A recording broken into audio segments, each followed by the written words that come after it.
Yes, indeed. Yes, indeed. Top of the morning. Barbershop family. How we doing? Man, this is a great week and a great week to have a culmination of what I would like to call a week of fantastic, if I say so myself, content over here in the barbershop. You know, we take a look at this right now, and I look so much and we talk all the time about what we're doing, how we're moving. And if you have not checked it out, make sure you're talking about Anti-Fae. That interview is up. Check out Duke the Scoops. That interview is actually up and going. You also have the Lazy Bone interview up and running. I'll give you the link to the description and I'll play a couple clips from that. But, we pushing out the content over here. We continue to try to push the envelope and give you some of the best content. We got more acts as well. Shout out to Fat Tommy, a.k.a. Thomas Harrison. Big shout out to him. He's a guy who helped facilitate that interview. He is a professor of hip hop at Virginia Commonwealth University. And I just really felt like, he really brought a lot to that conversation. So shout out to them, and make sure you get to what we need to get to, right? So let's talk about this. We are going to cook, because this is something I've been waiting to talk about on this podcast since it came up. If you guys have been following along and you've been following me on UCSS, we started talking about this probably the day Shedeur Sanders started playing, probably a little bit before. And one of those things we were talking about so tough was the statistical analysis, and how when we talk about Shedeur Sanders, we always talk about this is the worst quarterback statistically of all time. And so the number and the reason they brought that up was they had a very little unknown stat that they were using. It just seems like overnight. Now, this stat has been covered. This stat has been in the books for a long time. This stat has always been on when we talk about football. And by the way, it's a useful stat. But we started to see people take this stat in terms of EPA and start to use it across the board to tell you whether or not a player was actually good or not. And so when we look at this EPA, the thing that I looked at during the time period, I said, okay, well, where this coming from? And I always wanted to talk about it. But I've always told you, sometimes it's better to sit back, collect your thoughts, and to be able to articulate why something is false, rather than putting it in a chance where I'm going to argue with you in real time, and then your message becomes muddy and is not clear. So I've been waiting since last year. What I've been doing in the meantime, as all these things happen, I've been slowly collecting data, slowly collecting my thoughts on this process, slowly trying to understand what EPA is, and then finally getting to a point where I understand what it is, and now it's time to explain it to the masses. This is very important. I do a lot of receipts. I do a lot of receipt stuff. I want to tell you, for me, this is one of the most important blogs that you'll listen to. We did the Truman Show last week.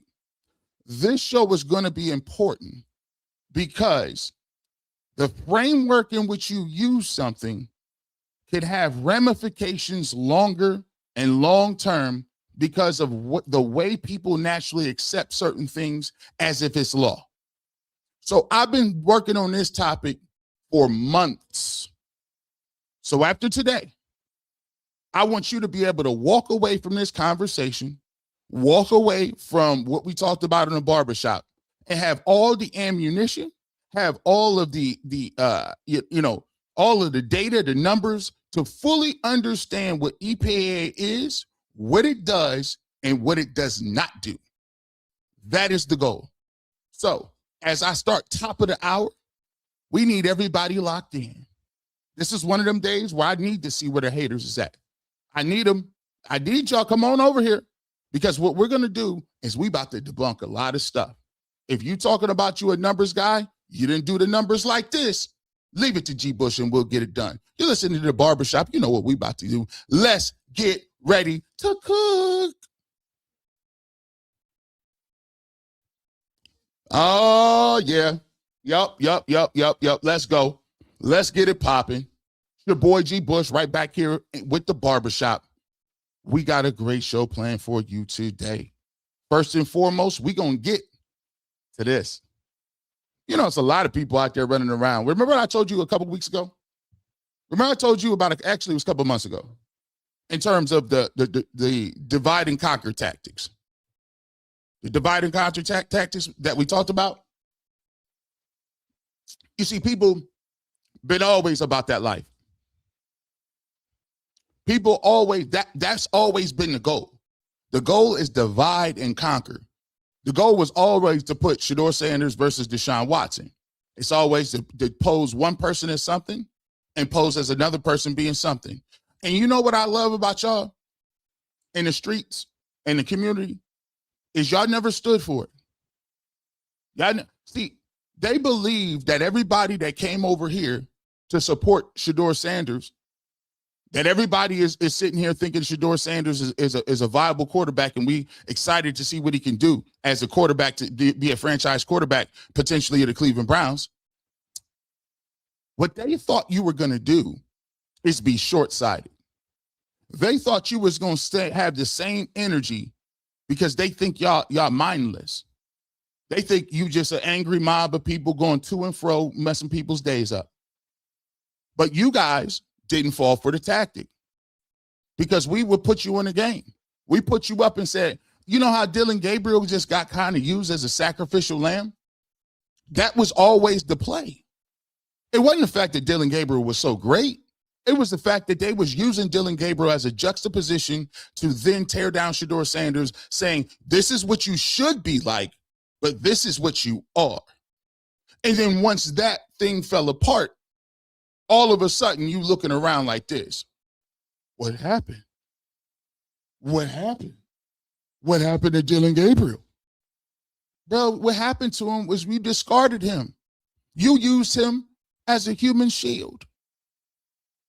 But look what the Cleveland Browns is doing. But look, let me tell you something. Look what the Cleveland Browns is doing and the Young Guns is doing, putting all that extra stuff in the game. Guess what? That's how they coming out and taking it. They ain't just gonna run out the ball like that. They started pumping them all. What is that?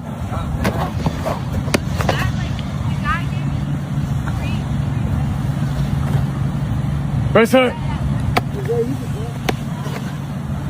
They want to be middleman. Hey, son, slot fade. Oh, yeah, go well, yeah. Ready, set?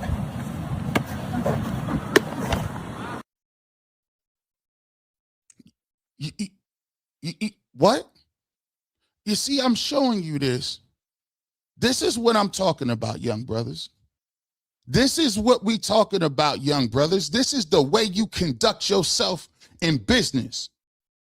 I'm excited about that. I'm excited about that. They've been trying to pull this little extra. We going back and forth with each other because they feel like every single time in our community, we can't uplift nobody. We can't support one another. They only let one or two of us in the game. They expect to say, okay, hey, G. Bush, yeah, you mainstream. That's good. But why you got to, nobody else is allowed in the game, no? Nobody else can get in the move. It's just one at a time. You don't need that independent media stuff. You already on. Just go ahead and toe the company line, and you out of here. You're gonna make money. You good. You and Rosie will be straight. Dude, y'all got check shit. She don't even got to work. Just go ahead and toe that company line and go ahead and be up here and yeah. Absolutely not. This is what I like to see, because I don't need one person to be trash in order for another person to thrive. I don't need somebody to come out here and look like a boo-boo the fool or do something that's self-sabotaging or look crazy or actually be bad for me to then say, okay, I like what this thing is doing right here.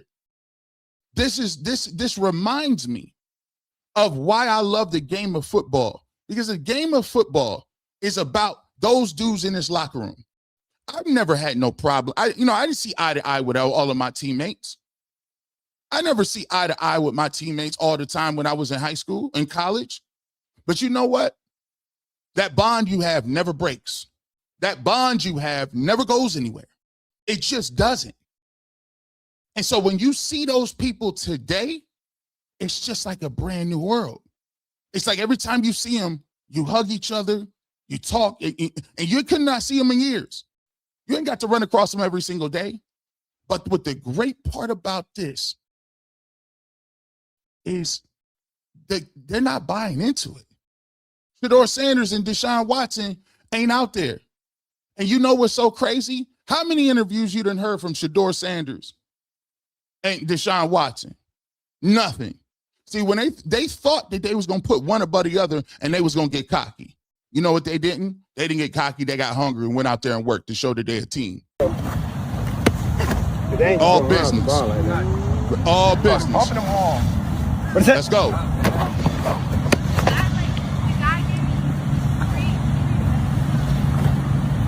Right, sir. They want to be middleman. Hey, son, slot fade. Oh, yeah, go well. Yeah. Ready, set.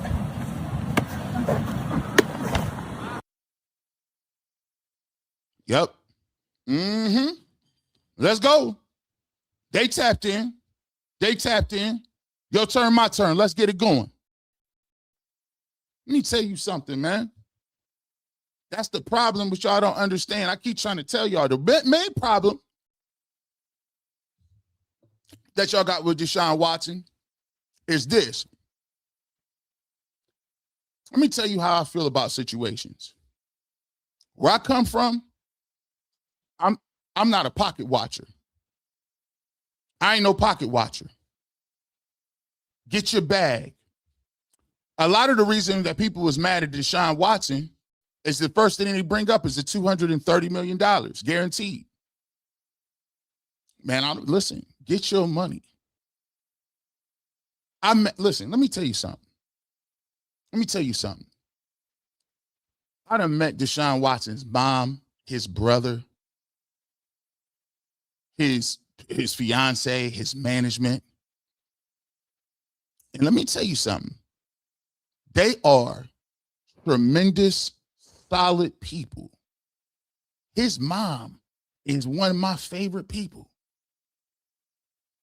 His mom done been through so much adversity in her life, and she's such a nice lady. I don't care nothing about no football field.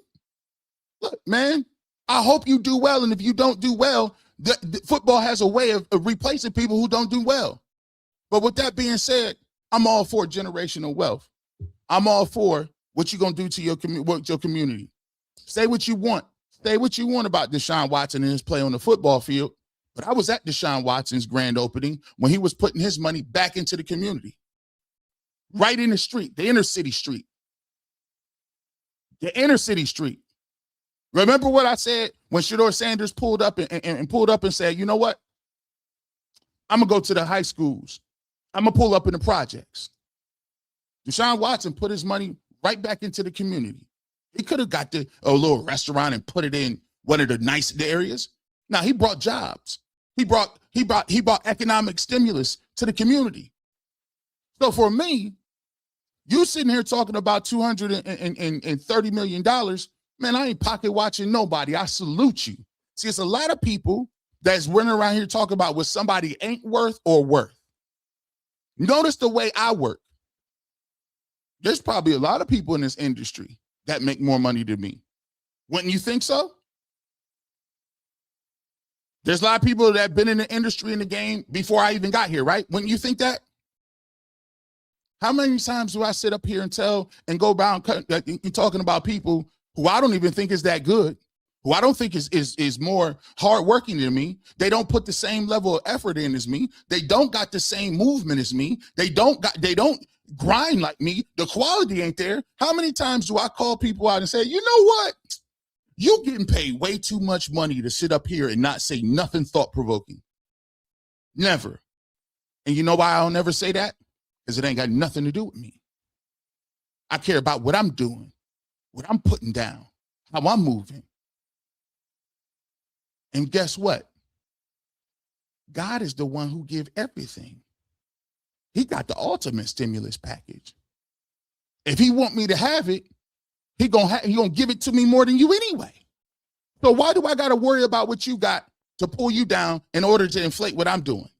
Absolutely not. Absolutely not. And I love the fact that his team is with him right now. Who out here? Yeah. Oh, we got an out. I swear to God, boy. That be wrong. Who out there? Okay. Okay. Everybody out there. You see that? All the receivers, huh? Everybody out there. Shedeur out there. Jerry Judy out there. Locked in. By the way, the shadows looking at was in the morning. Mm-hmm. Yep. Yep. Mm-hmm. Everybody moving. Yes, sir. Yes, sir. This is what I'm talking about. Get up there. Everybody, let's work. Let's cook. My turn, your turn. Let's go. This is how teams operate. This is how real ones operate. This is how you need to understand how your team is being put in a position to start to win football games. Yeah, I get it. It might not be. See, this one might not be for everybody. It might not. I know we're getting close to camp. It might not be for everybody for this one. But before I got into anything that I was doing and talking about what you guys came for, I wanted to show that this team is different. This team is different. The energy around the city has now changed. And you are a catalyst for it. You are a catalyst for it. There are people reaching out every single day saying, hey, I love what you're doing because you're putting on for the city. Like you bringing people together. You ain't up here. See, because think about this. I got a pretty big platform, right? I was cognizant. And let me tell you about my mom, too. Let me tell you about her. My mom still supports Deshaun Watson. And one of the things she said, which got me, was, because, you know, she don't never really tell me what to say or how to do nothing. She just watches the show and whatever. She had a conversation. She said, you know, coming up in this season, you know, be watchful. I said, what you mean? She said, because it's very easy to get wrapped in emotions. And before you know it, it done became this man versus that man.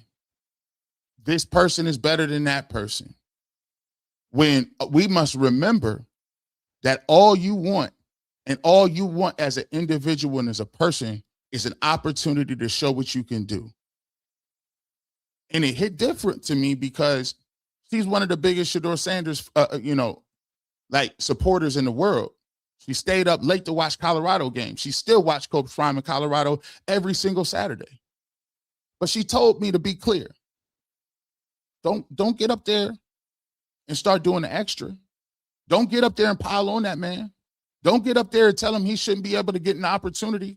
Don't you fall into the same tactics that everybody else be doing, where it's either one or the other, because I've lived the one or the other.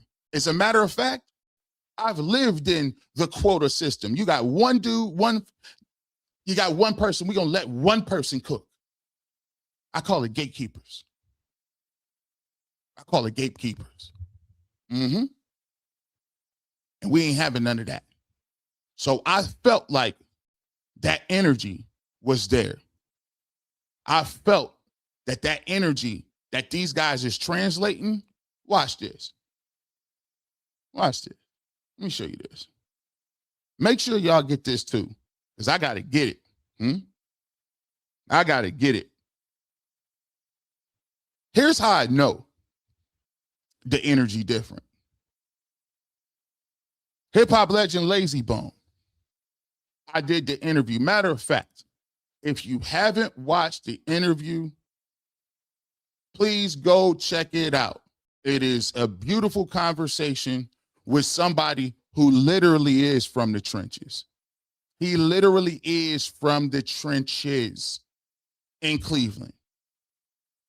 They got put in the Hollywood Walk of Fame, right?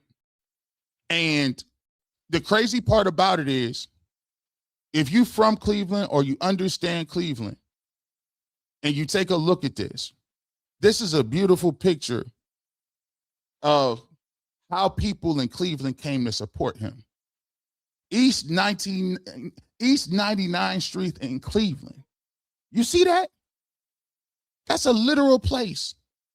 These is fans that's sitting there at the Hollywood Walk of Fame. Fans. Look at this. They pulled up. And I'm so proud to see these people as legends go somewhere where I didn't even think it was possible. When you grow up and you watch each and every one of these people, and they got the biggest records in the world, like Crossroads. They got First of the Month. They got songs with Phil Collins. They got songs with Biggie Small. They got songs with Tupac. And for them to come from the same stomping grounds where I come from, and I'm watching these people on TV, and they had the soundtrack to life, it just goes to show you that anybody can get it. If they got a Hollywood star, ain't no reason for you not to get it. And one thing Lazy Bone told me was that he really, when it comes to the city, he said, bro, I just wanted to make it out there. We went out there on a bus to go be Eazy-E when we was homeless. And we followed him around for 4 months, didn't know where we was going to eat. He told a crazy story about how he broke down crying and said, I got to go. I can't live like this. They eventually kept going, met Eazy-E. Rest is history. If you haven't checked that out, the link is in the description. Go ahead and click that. But I'm going to show you a little snippet. Now, I got to ask him about LeBron James. He said, LeBron, come on back to the house. But he also has something to say about one Shedeur Sanders. It's one Shedeur Sanders. The quarterback, the young man has he's taken a lot of people by storm. I mean, his fan base is viral. There's a lot of people pulling for him. What do you think Shedeur Sanders might be able to do this year, and your thoughts on whether or not he has an opportunity to become the Browns quarterback of the future? Well, I think absolutely he can become the quarterback of the future for the Browns. You know what I mean? I think we need to build around him. Let the young gun, he got, like you said, he got a fan base. It's built in from his dad. You know what I mean? The media attention, whatever they say, he a positive young man. His demeanor, the way he approached the game, the way he talked to the media. I think he's a great example for the kids in Cleveland. And I think, man, just because he got Hall of Fame pedigree, you know what I mean? I think that's one reason, but he's talented. I think we need to give him a chance, give him the keys to the car, and let him drive. I love that. I play that clip all the time. And I love it so much because he's telling you exactly what I've been saying and we've been saying. We started off talking like, yeah, he got a fan base. Yeah, he do everything in the community. He's a positive role model. He's doing a lot of things. And, you know, we love what he's doing. And guess what? He also came back to what I always come back to. And he can play. And he can play. And he got talent. It always comes back to that. It always comes back to the play. So it's not just this, or this. It comes back to understanding, you know what we're doing? It comes back to, can you play? And I love it. Shout out to Lazy Bone for that interview. By the way, let me just tell you something. We got some things pulling up. I ain't gonna tell you too much. I ain't gonna say too much. We got some things coming up. We got some things coming up.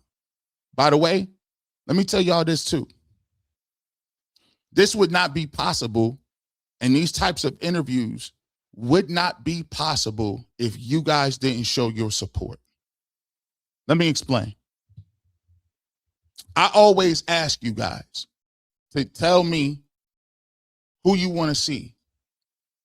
It could be big names, small names, medium names. And you guys always give me them names, right? And then I go out and then and people make it happen. But if you didn't support the channel the way that you do, if you didn't hit the like button, if you didn't hit the subscribe button, if you don't have engagement in the chat, if you don't pull up to the content, then people gonna look around and say, all right, well, I don't know why I'm gonna go on that show. It ain't gonna do no numbers. It ain't gonna do no traction. But because you guys are so diligent, because what you guys do is such a blessing, it lends itself to people that say, I want to go do that interview and give something and talk to the people. So your support, you don't got to super chat 1,000 times. You look, you don't even got to become a member. And what you can do is you can support. Check the video out, put a comment in the comment section. And then on the back end, it shows the worth. It shows that I could come on that platform and I could get what I need to get off. I could come on that platform and I'm going to have an honest conversation. I'm going to be able to talk about what I want to promote. I'm going to be able to have a conversation where ain't no narratives involved, ain't no spinning. I'm not going to get up here and blindside you. You're going to show up and I'm like, see, a lot of people want to come up here and they want us to come on here and ask him about beef. They want me to ask him about who you don't get along with. It's time out for that. That ain't what we got to do. We ain't got to do that. You showing people that negativity does not need to be at the forefront of success. So I want to thank you guys, because without you guys, there is no Prime interview. Without you guys, there is no Lazy Bone interview. Without you guys, and I love the fact that, guess what? We treat everybody the same. I'm gonna interview Auntie Faye with the same level of respect as Lazy Bone. Duke the Scoop, I'm gonna interview him with the same level of respect for Lazy Bone. That's how we got to grow our community, and that's what we're supposed to be about. We appreciate you. Ha. Now, let's get to this. 1,000 people in here ready on a Saturday. 1,000 on a Saturday, ain't no football going on. You know what it is. It's time for the grand opus. It is now time. I want y'all to lock in. I want you to get ready, because this is a passion project of mine. I've worked on this thing for months. I've worked on it so that I can be able to deliver it for you, so that when you hear it during the season, it ain't nowhere to wiggle from this. Feel free to share this with people. Let them know if you see this little thing floating around. Oh, no. In the barbershop, we really do thinking man properties over here. We really think. So I need y'all to tap in, lock in, and we're going to have a master's class today. And today, boys and girls, we're going to go to analytics. You see, there's a misconception that if you're charismatic and you like jewelry and you're funny and you do all that kind of stuff, that you can't get in the weeds about no stats. I take things offensive. But when I take things offensive, I don't get mad. I get to work. I don't get mad. I go get right on my little, okay. See, but they feel like, I call myself the Duke of knee jerk. Sometimes they underestimate you because, yeah, look, I laugh, I joke. You know what I'm saying? I take myself seriously, man. You know what I'm saying? I do a lot of things. So they underestimate your intellect level. They underestimate your ability to understand higher concepts. And that situation has given me the time to do what I need to do. I've been waiting. I've been holding. And then now, hopefully when you hear this, it's time for them to fold them. EPA. Let's talk about it. But before we do that, we got to give you a little intro. Have you ever noticed how we've become obsessed with reducing complicated questions to one simple number? In business, we rank employees by sales. In school, we rank teachers by test scores.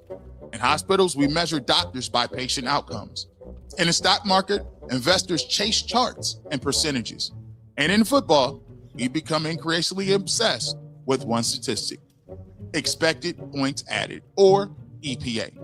Now, before anybody misunderstands where I'm going with this, let me make something very clear. This is not an anti-analytics video. I'm not here to tell you EPA is useless. I'm not here to say statisticians are wrong. In fact, I really believe EPA is one of the most valuable play level metrics ever created. The problem isn't EPA.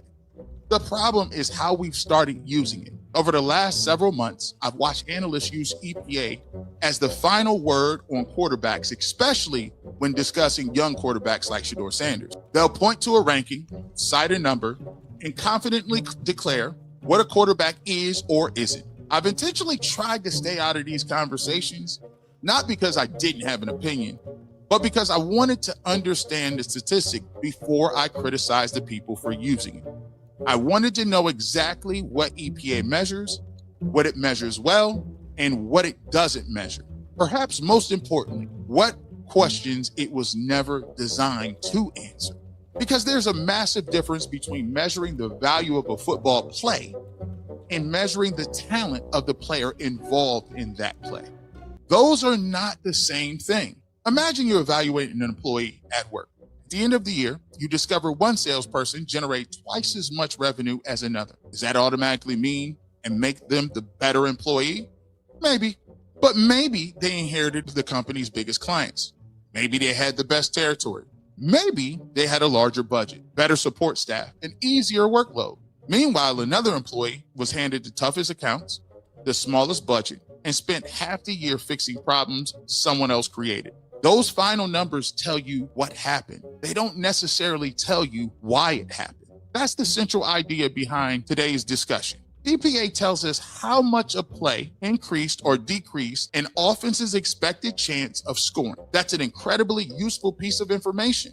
But somewhere along the line, we started asking EPA to answer questions it was never designed to answer. How talented is the quarterback? How much of the play was actually his responsibility? Did he become a franchise player? Did a team move on from him? Those are much bigger questions, and they require much bigger evidence. Throughout this video, we're going to break down what EPA actually is, why it's such a valuable metric, and where its blind spots begin, why sample size matters more than most people would realize, and why film study should always be the companion, not the replacement for analytics. This isn't about proving that analytics are wrong. It's about making sure we're asking the right questions to the right tool, because a statistic can be perfectly calculated and still be incorrectly applied. Let's get into it.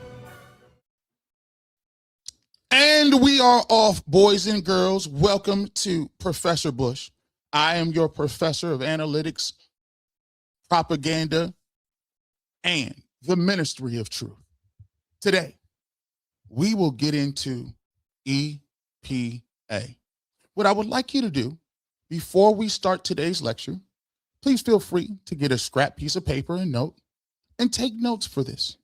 This is going to be a very important concept as we move forward throughout the year, because people will tell you and point to this anytime that they feel they can just blanket statement something. But today, that stopped. Let's get into it. Let's take a look at this graph. Now, get it ready to go.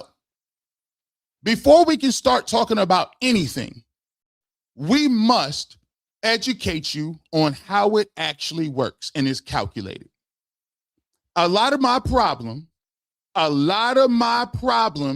is this.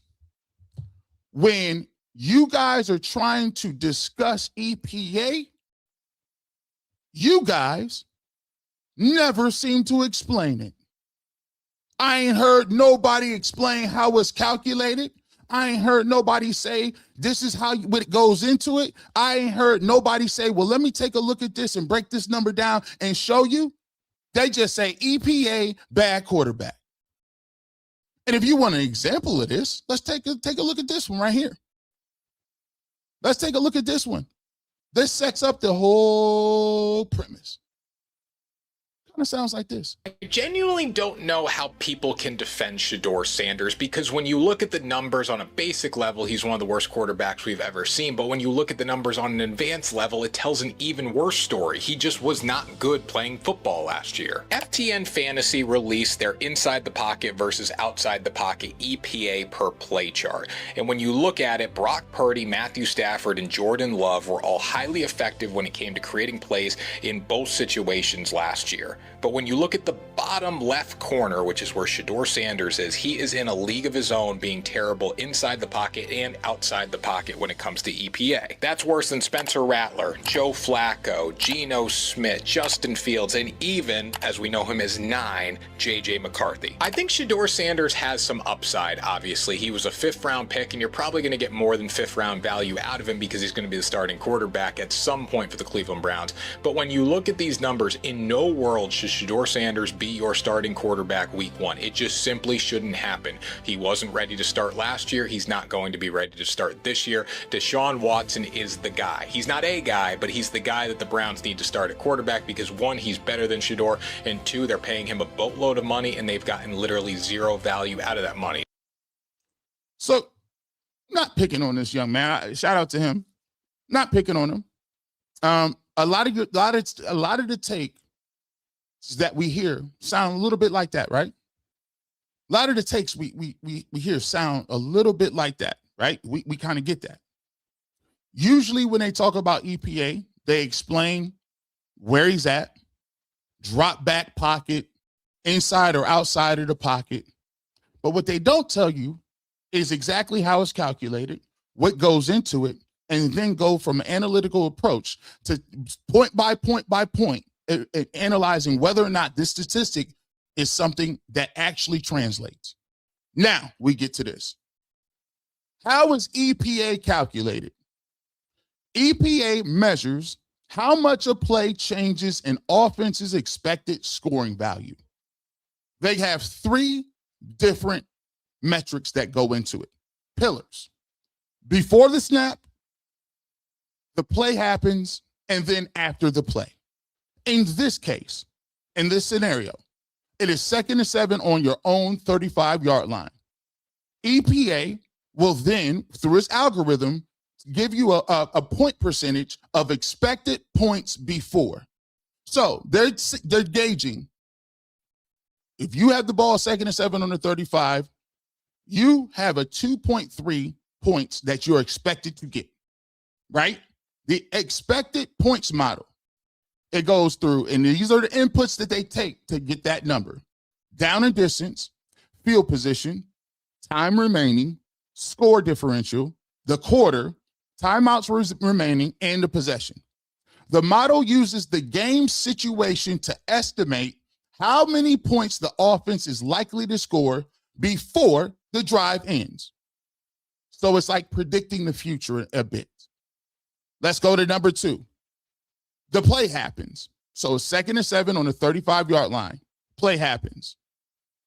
The offense moves the ball from their own 35 to the opponent's 40.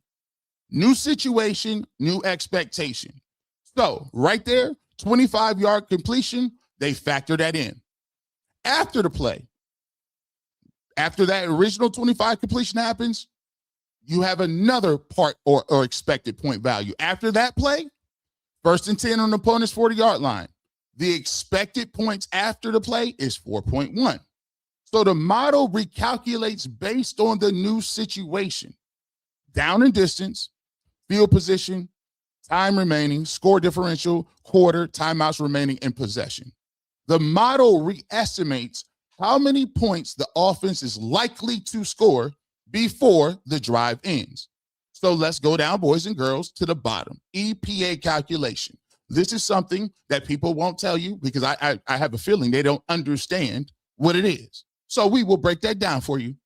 The EPA calculation is the expected points after minus the expected points before equals 1.8.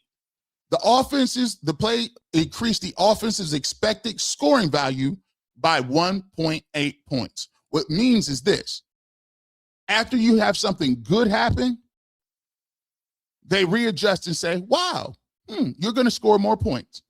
If something after the play happens that is bad, they're going to take points away and say, that's wrong. You expect to get less points. Now, I want y'all to notice something. Inherently, where's the quarterback in this? That's the running theme. Keep in mind, we're calculating and we're going to go by what the quarterback is judged by. Remember that. Let's get to this. Before the snap, the model looks at the game situation, down, distance, field position, time score, and time in possession. In the example, the offense begins with an expected point value of 2.3. The quarterback completes a 25-yard pass, moving the offense from his own 35 to the 40. The model recalculates the new situation at 4.1 expected points. Notice, when you get to the good things, notice those numbers are in blue, right? 4.1 minus 2.3 equals a positive 1.8 EPA. The play increased the offense's expected value by 1.8 points. EPA, watch this now. We got to say, this is the catch right here. EPA tells us how valuable the result of the play was. Let that sink in. The EPA tells us how valuable the result of the play was. It does not automatically tell us how much of that value was created by the quarterback alone. Catch up. Catch up now. This is where it's going to pick up. Because what we're showing you is they're evaluating a bunch of stuff in a vacuum. They're evaluating a bunch of stuff all over the field, whether it's field position, down and distance. But they're also factoring in the performance of other individuals that affect the quarterback. Most likely, as we see this, let me take this down. When you see these tracks and charts and graphs, this is usually what you see on Twitter. You see Brock Purdy, 0.33, Drake May, 0.31, Jordan Love, 0.28, Shedeur Sanders, minus 1.8. Now, the problem with this graph is there's no explanation to it. The problem with this graph is you don't know what inputs go into it. It's just a graph that says, Shedeur Sanders is the least effective. How did you get to that point? How did you get there? Don't worry, we'll tell you how they got there. Don't worry about it. That's what the barbershop is for. Professor Bush got you. You usually see things like this. Shedeur Sanders ranked 40 out of 40 eligible quarterbacks in adjusted EPA. You see, Dylan Gabriel was better. Cam Ward, Geno Smith. Yeah. Here we go. This is what you usually see. But that don't tell the picture. That's what you usually see. That do not tell the picture. Here we go. Catch this. Go ahead and catch it. Here's where we get that is a problem. Boys and girls, let's get to it. First slide, Mr. Bush. First slide.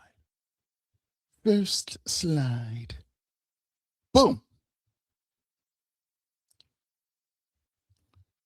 The biggest problem with EPA, let me take this banner down. Let me take this down. And what I'm going to do, what we're going to do, we're not going, what's the name? We will not show very many comments during this thing because it's important for you to see this and you have to read all the information. So we will start. Normally we got all the members up there. We'll get to that when we come back. We'll make sure we get that up after we explain this. EPA assumes that the quarterback deserves most of the credit or most of the blame. That is the cardinal sin of EPA. It is the biggest flaw with EPA. And it's something that nobody has told anybody because they're so vague that they don't even understand it. And so how are you using this as a tool to say whether or not a quarterback is good or not? Let me give you an example because that's what we do over here. When I say show your work, this is the example of me saying show your work. An example play. It's 3rd and 8. A quarterback throws a perfect 9-yard pass. The receiver then breaks 4 tackles, runs 65 yards or more, and the result of that play was a 74-yard touchdown. The quarterback gets massive amounts of credit for an EPA for a 74-yard touchdown. The question is, who created the EPA? Was it the quarterback? Was it the receiver? Was it the blocking? Was it accounted for the defense missing tackles?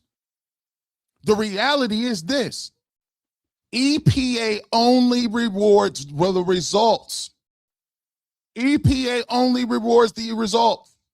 It does not fully separate who created the value.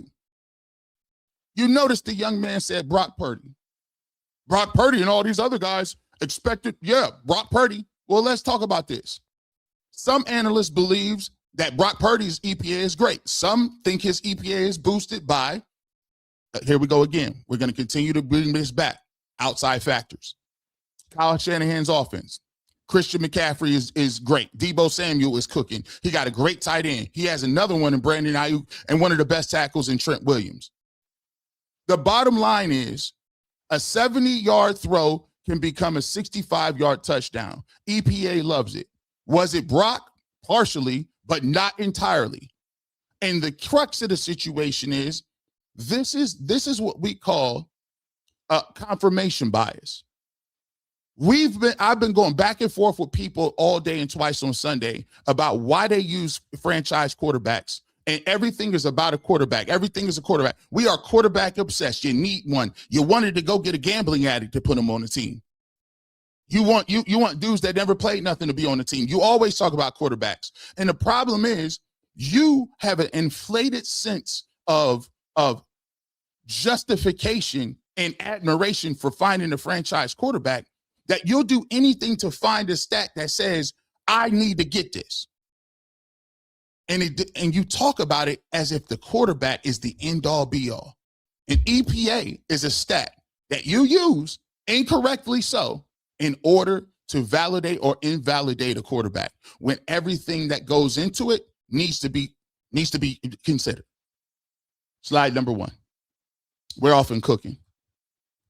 I need to, if you're a hater, I need you to tell me what's going on.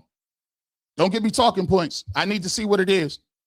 Everybody get their notes ready because this is how you get rid of people and get them off the sticks. This is how you go about breaking something down. Why? I got bullet points. I ain't gonna give you one. I'm not just gonna give you one. Tap in. Multiple points. I've been working on this for weeks. EPA doesn't know when protection completely fails. Another scenario. Imagine this. 2nd and 7. Center snaps the ball over the quarterback's head. Quarterback loses 20 yards. Guess what happens to the quarterback's EPA? It crashes. What caused that? Hold on. First of all, no, don't skip over that, G. Bush. Don't you skip over that. You go back and explain that to him.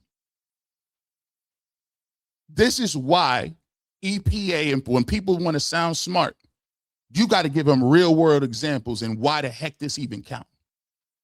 You snap the ball over the quarterback's head. He got to run backwards, lay on the football, and it's a 20-yard loss. Does the center get a knock in EPA? Hold that thought. Does the center get a knock in EPA? No. But the quarterback's EPA crashes. What caused it? The center. The result, quarterback gets hammered statistically. I'll give you another example. Example B. Another a quarterback hits his back foot. Left tackle gets destroyed. Blindside sack. It's a huge negative play. In reality, the quarterback never had a chance. EPA measures the outcome. It doesn't see who had the responsibility. In the first two slides, the fact that you are using all of these variables to knock a quarterback is malpractice. It's not the problem with EPA. EPA does a good job of describing other things. It does a good job of explaining outcomes, but it does not predict talent, future, and the ability of one individual player. If you're smart and you're listening at home, you say, wow, that's crazy, G. Bush. I never knew that these negative plays that everybody else was making, like really made the quarterback. Like, how is it fair that the center can snap the ball or get blindsided or they don't block, and then because you got a sack, you put that on the quarterback? Well, that's because you guys are applying it wrong. We'll talk about it. You could know the law all you want, right? Let me just cook. We got any lawyers in here? We got any part-time clergy? We got to put a one in the chat. You got anybody been in law school in here? Because we got a smart bunch of people. Where we going right here? Let me ask y'all. Let me get to this. So I'm just dropping dimes right now. I'm just cooking right now, right? Let's talk about it. Where I got it. Don't worry about it, G. Bush. Let me give you this. A lawyer can know the law perfectly and still lose the case by applying the wrong legal principle. The lawyer may have accurately, get this, the lawyer may have accurately quoted the statute. The precedent may be real. The legal argument may be sound. It may even be sophisticated. But if the judge determines that the law does not apply to the particular facts of the case, or the decided precedent involved materially is different from the circumstances, the entire argument can collapse. The law was not wrong. It was the application that was wrong. EPA works the same way. The formula can be calculated correctly. The data can be entered correctly. The ranking can be mathematically accurate. But if the metric is being used to answer a question it was never designed to answer, the conclusion can still be wrong. EPA can help answer how much did the expected scoring change on these plays. It cannot independently and conclusively answer how talented is the quarterback, who was the responsible for the result, will the player develop, how would the player perform in different systems. This is should the organization continue to go with them or give up on them? Those are all broader questions requiring broader evidence. It's not, sir, it is counsel. It is not that you don't know the law. You're applying it wrong. It doesn't apply in this case. And the problem with coming to case, problem with bringing a case and you only got one defense based on one precedent and one vague legal interpretation, your client going to jail. Because if you're hinging everything of this nature to say whether a quarterback is great at a high level, and you only got one thing to back it up that you can't even hardly explain, your argument falls apart very quickly. Let's continue on. I'm just rapping, man. Let me know. Hey, I need a thumbs up if you catching what I'm putting down. I need a thumbs up if you catch what I'm putting down. Yeah, we got time today, fellas. Barbershop, we got time today. This is wild work. I bet you a lot of y'all didn't even notice. I bet you a lot of y'all didn't even know this right here. Drop passes punish the quarterback. Like, dang, how much did the quarterback get blamed for? Everything? I got to give you examples. Perfect throw. Hits the receiver square in the hands. They drop it. No names necessary. No names necessary. What does it do to your EPA? The EPA impact is this. Negative. The completion percentage falls. Your success rate falls. Your entire EPA falls.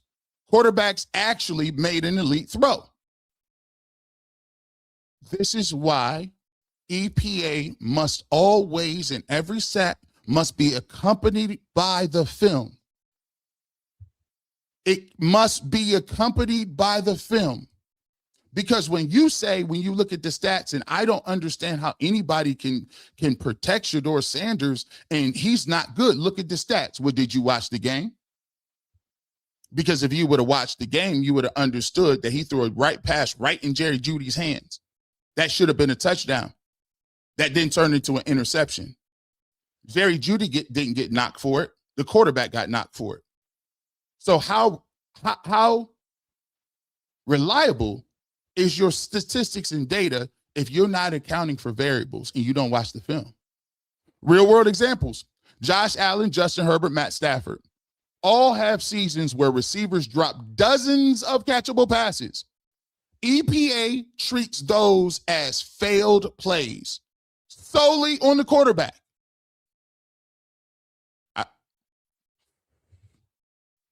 I'm going to tell you what, man. After I would see this, I would stop mentioning EPA. After I'm only 3 slides in, I probably would never use the EPA again, because right now this is looking crazy. Professor Bush is out here telling you all of the ways that it's faulty. Now, I done gave you 3. Now, first and foremost, all these people around here talk about they statisticians. Ain't nobody broke this down. Name me one person that sat there and told you what EPA is calculated. Here's the formula, and here's what goes into it. Not one person. This is what I mean by show your work. And this is why I mean I'll be mad. I'll be upset, because you be sitting there, ain't nobody standing on business. Nah, don't look at me. I ain't gonna argue back and forth with you. Don't argue with nobody. Just get your ammunition up. Y'all might want to leave this EPA alone. If we 3 slides in, chat, let me know. I need the flames if we cooking. Oh, quarterback get this right? EPA rewards quarterbacks with elite defenses. This is a huge hidden variable.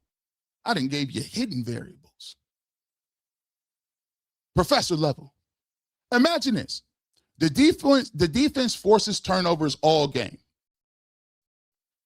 Fewer yards, easier possessions, better field position. The quarterback constantly starts drives on their own in their opponent's field position. EPA becomes easier to accumulate. Compare that with Joe Burrow, starting inside his own 15 every drive. Same quarterback quality, different expected point environment. You see, the better you start off, the higher chances that you have in getting a higher scoring EPA. Because the reality of it is, if you start inside your own 15, in order to get points, you need a succession of conversions, big plays to work your way and matriculate your way downfield. They penalize you for field position. Again, how is it that they're taking into account for that defensively and then put it on the quarterback? EPA measures results, not context. Continue on. And by the way, that might have been my lightest slide. That's light. We gonna keep going. That's light right now. Let's go.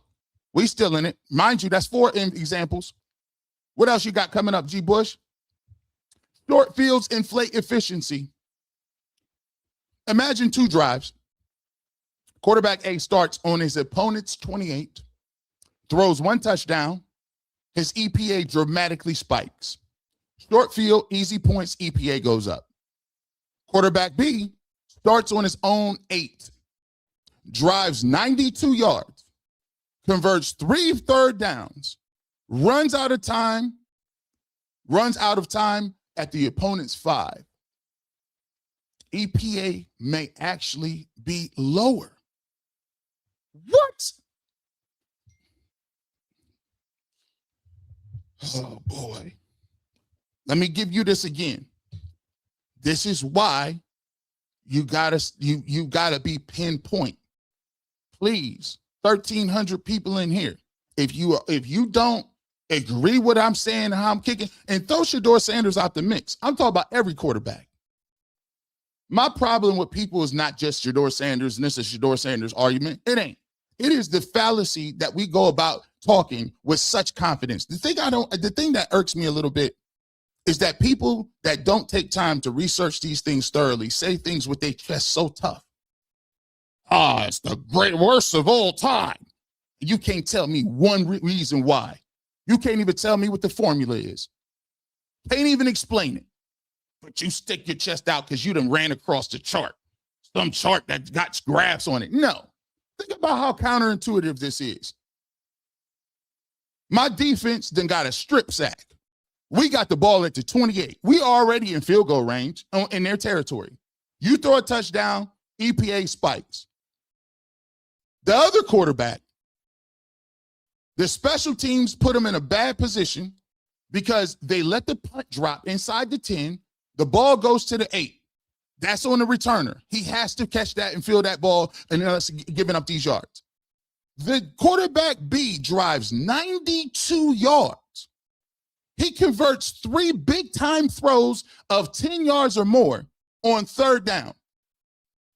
But they didn't have enough timeouts to get in field goal range.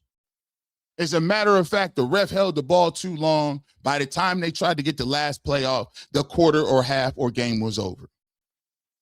He threw 3 big-time throws, bigger throws than anything quarterback A did. He worked his team upfield. He did everything he needed to do. But since the offensive line couldn't get lined up to snap the ball for the last play, guess what happens? His EPA is lower. The question is, which quarterback played better? The answer is probably quarterback B. This is why sometimes your stats, if not applied correctly, make things counterintuitive. Oh boy, we 5 slides in. Tell me, you let me know where I'm wrong. EPA doesn't know the play design. Scenario 1, designed to be easy. Suppose Todd Monken calls a flood concept. The receiver is uncovered by 12 yards. A quarterback throws a routine pass. EPA loves it. Easy by design, high EPA. Scenario number 2, difficult to create. A quarterback changes his protection at the line of scrimmage. Identifies disguise cover 6. Audibles into a great play. Throws it into a tiny NFL window and is a completion of 15 yards. EPA treats these situations as similar. Football coaches absolutely do not. Oh, boy. Oh, boy. Show your work. I'm giving you real world examples here. I need the analytics people to step up. Where the community at? Where all the Twitter professors at? I need you to debunk this because this is hurting right now. This is hurting. You thought, see, what y'all didn't realize is G. Bush was going, y'all keep underestimating us over here. You thought you got away with it, didn't you? You thought I got away with it. Nah, you didn't get away with that bank robbery. That ink pack is blowing up on you right now. Ink pack right in the bag, blew up all your bills. Good luck cashing those bills somewhere. You're done. Because what you need to understand is if you don't understand football and what goes into it, and you don't understand the flood concept, but you don't understand changing protection, identify disguised places, audibling into a great play, throwing in a tiny window, and completing a 15-yard pass. Quarterback in scenario 2 has exponentially a more difficult task than quarterback 1, because all quarterback 1 had to do was catch somebody wide open in a busted coverage or in a simple throw for a touchdown. Context is everything. EPA ignores all of it.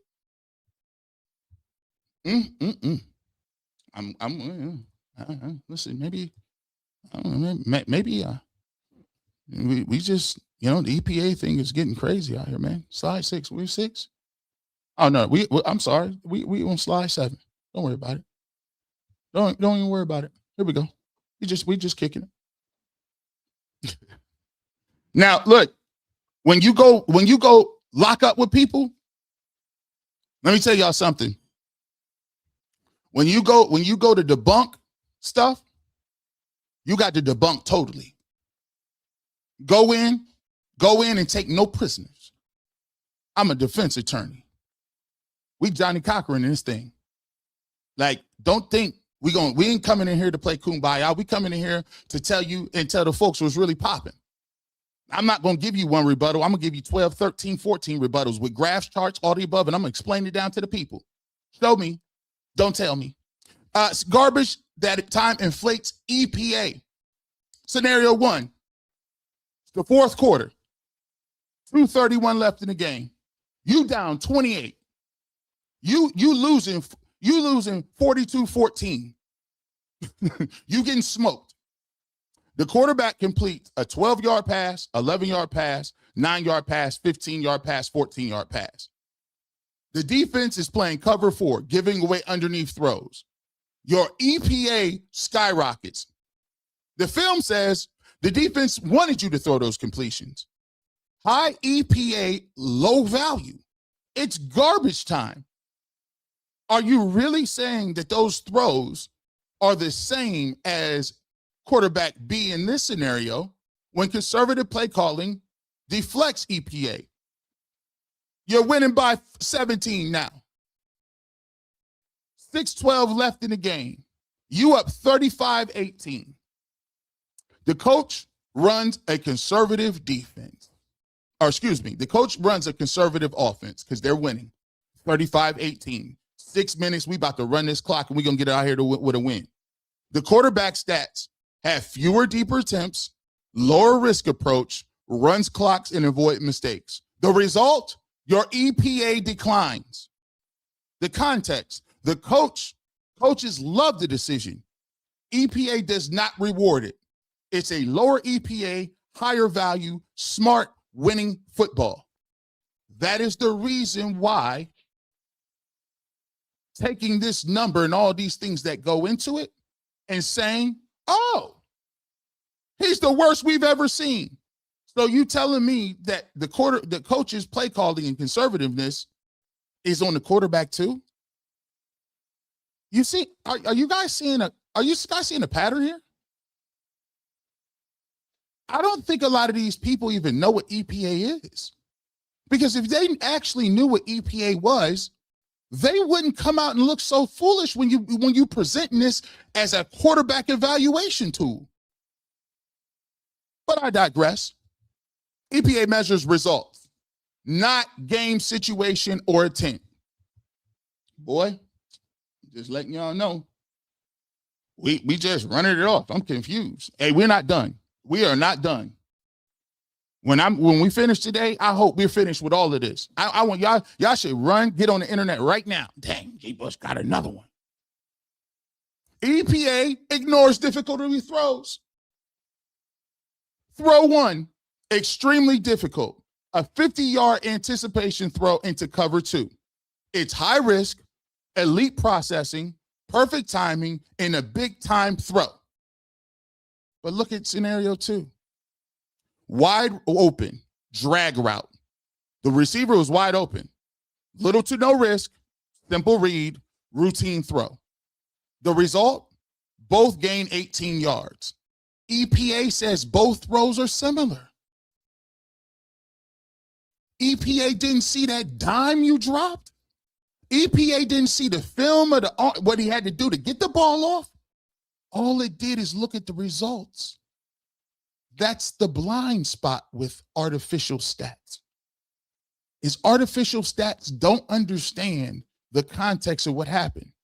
So if you're using EPA to judge whether a quarterback is good or not, and without looking, you'll full-heartedly say EPA is great without even seeing that was a 2-yard pass that he caught, that ran, and you're going to give him credit for it. The reality is one throw requires elite skill. NFL scouts value accuracy over expectation, anticipation, timing, velocity, decision-making. EPA doesn't grade these traits. EPA, again, boys and girls, measures all together now outcomes, not the difficulty behind them. At this point, some probably be thinking like, this dude, I don't understand. Dang, G. Bush, let up. Don't do him like that, G. Bush. Don't. How many more? Why you doing him like that, big dog? EPA penalizes quarterbacks with aggressive decisions. Aggressive quarterbacks, they take the shot. Patrick Mahomes, Josh Allen, Brett Favre. Deep, tight windows, high risk, high reward, designated to create explosive plays. Sometimes interceptions happen. EPA takes a huge hit. Conservative quarterbacks, they take the safe route, Dylan Gabriel. Short throws, low risk, low variance. EPA looks better with safer numbers, less volatility. The two outcomes are very different EPA impact. Outcome 1, interception, huge negative EPA. Outcome 2, touchdown, massive positive EPA. The problem is EPA incentivizes fear, not greatness. I need to get my EPA. I ain't going to throw that ball over there in double coverage. See, I ain't going to throw it because if I get an interception or it's incomplete, people going to say my stats look crazy. So what I'm going to do is I'm going to throw the check down Charlie. No, we wanted you defensively to throw that check down Charlie. We want you to throw 3 yards and it's 3rd and 9. You're going to throw a 3-yard route. Yeah, the completion percentage looked good. Yeah, he caught the ball, but we're going to tackle him all day and twice on Sunday, and he will never get the first down. But EPA incentivizes people playing not to win. Aggression creates what, boys and girls? Big plays. Conservatism creates safer stats. At this point, I wouldn't be using EPA for nothing. At this point, I wouldn't even. At this point, I don't even think it's possible to bring it back. I don't even think it's possible. I don't think you can bring it back. EPA loves easy offenses. Systems that manufacture easy throws. Kyle Shanahan, Mike McDaniel, Sean McVay, Matt LaFleur. By the way, I think Todd Monken is in this list, and I'm glad he does it. I want people giving me easy plays. Motion creates confusion. Notice we talked about with Todd Monken. Leverage creates advantage. Remember, we showed you how he runs those plays. Wide open windows. That's how you scheme guys open. I don't need you to battle one-on-one coverage all the time. Yak opportunities. Quarterbacks often produce elite EPAs in these environments. Well, Brock Purdy is at the top of the list. Why you think that about Brock Purdy? Well, you got Kyle Shanahan. Take a look at Sean McVay. He got Matt Stafford. Right? LaFleur. Jordan Love. Systems that make it hard. Quarterbacks are facing poor protection. Cleveland Browns. Limited weapons. Jerry Jeudy, and that's it. Cleveland Browns. Predictable scheme. Kevin Stefanski running boo-boo plays. High school plays. Fewer easy completions, harder throws, less time, lower EPA naturally. EPA reflects scheme, supporting cast and situation, not just quarterback skills.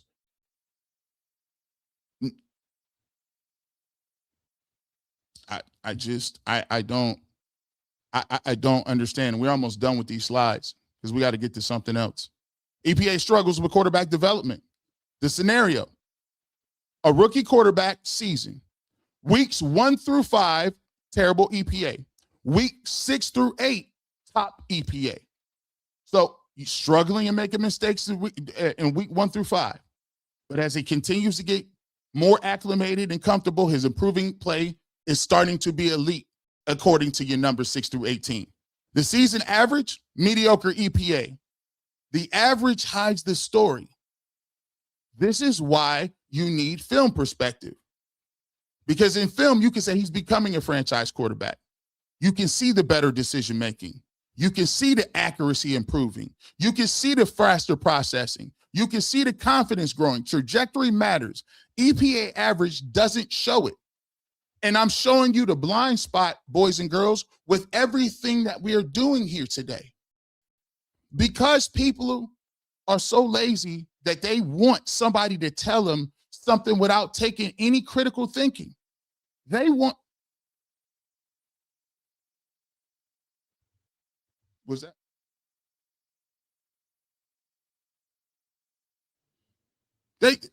This is what they want. You got to bring the film work into it.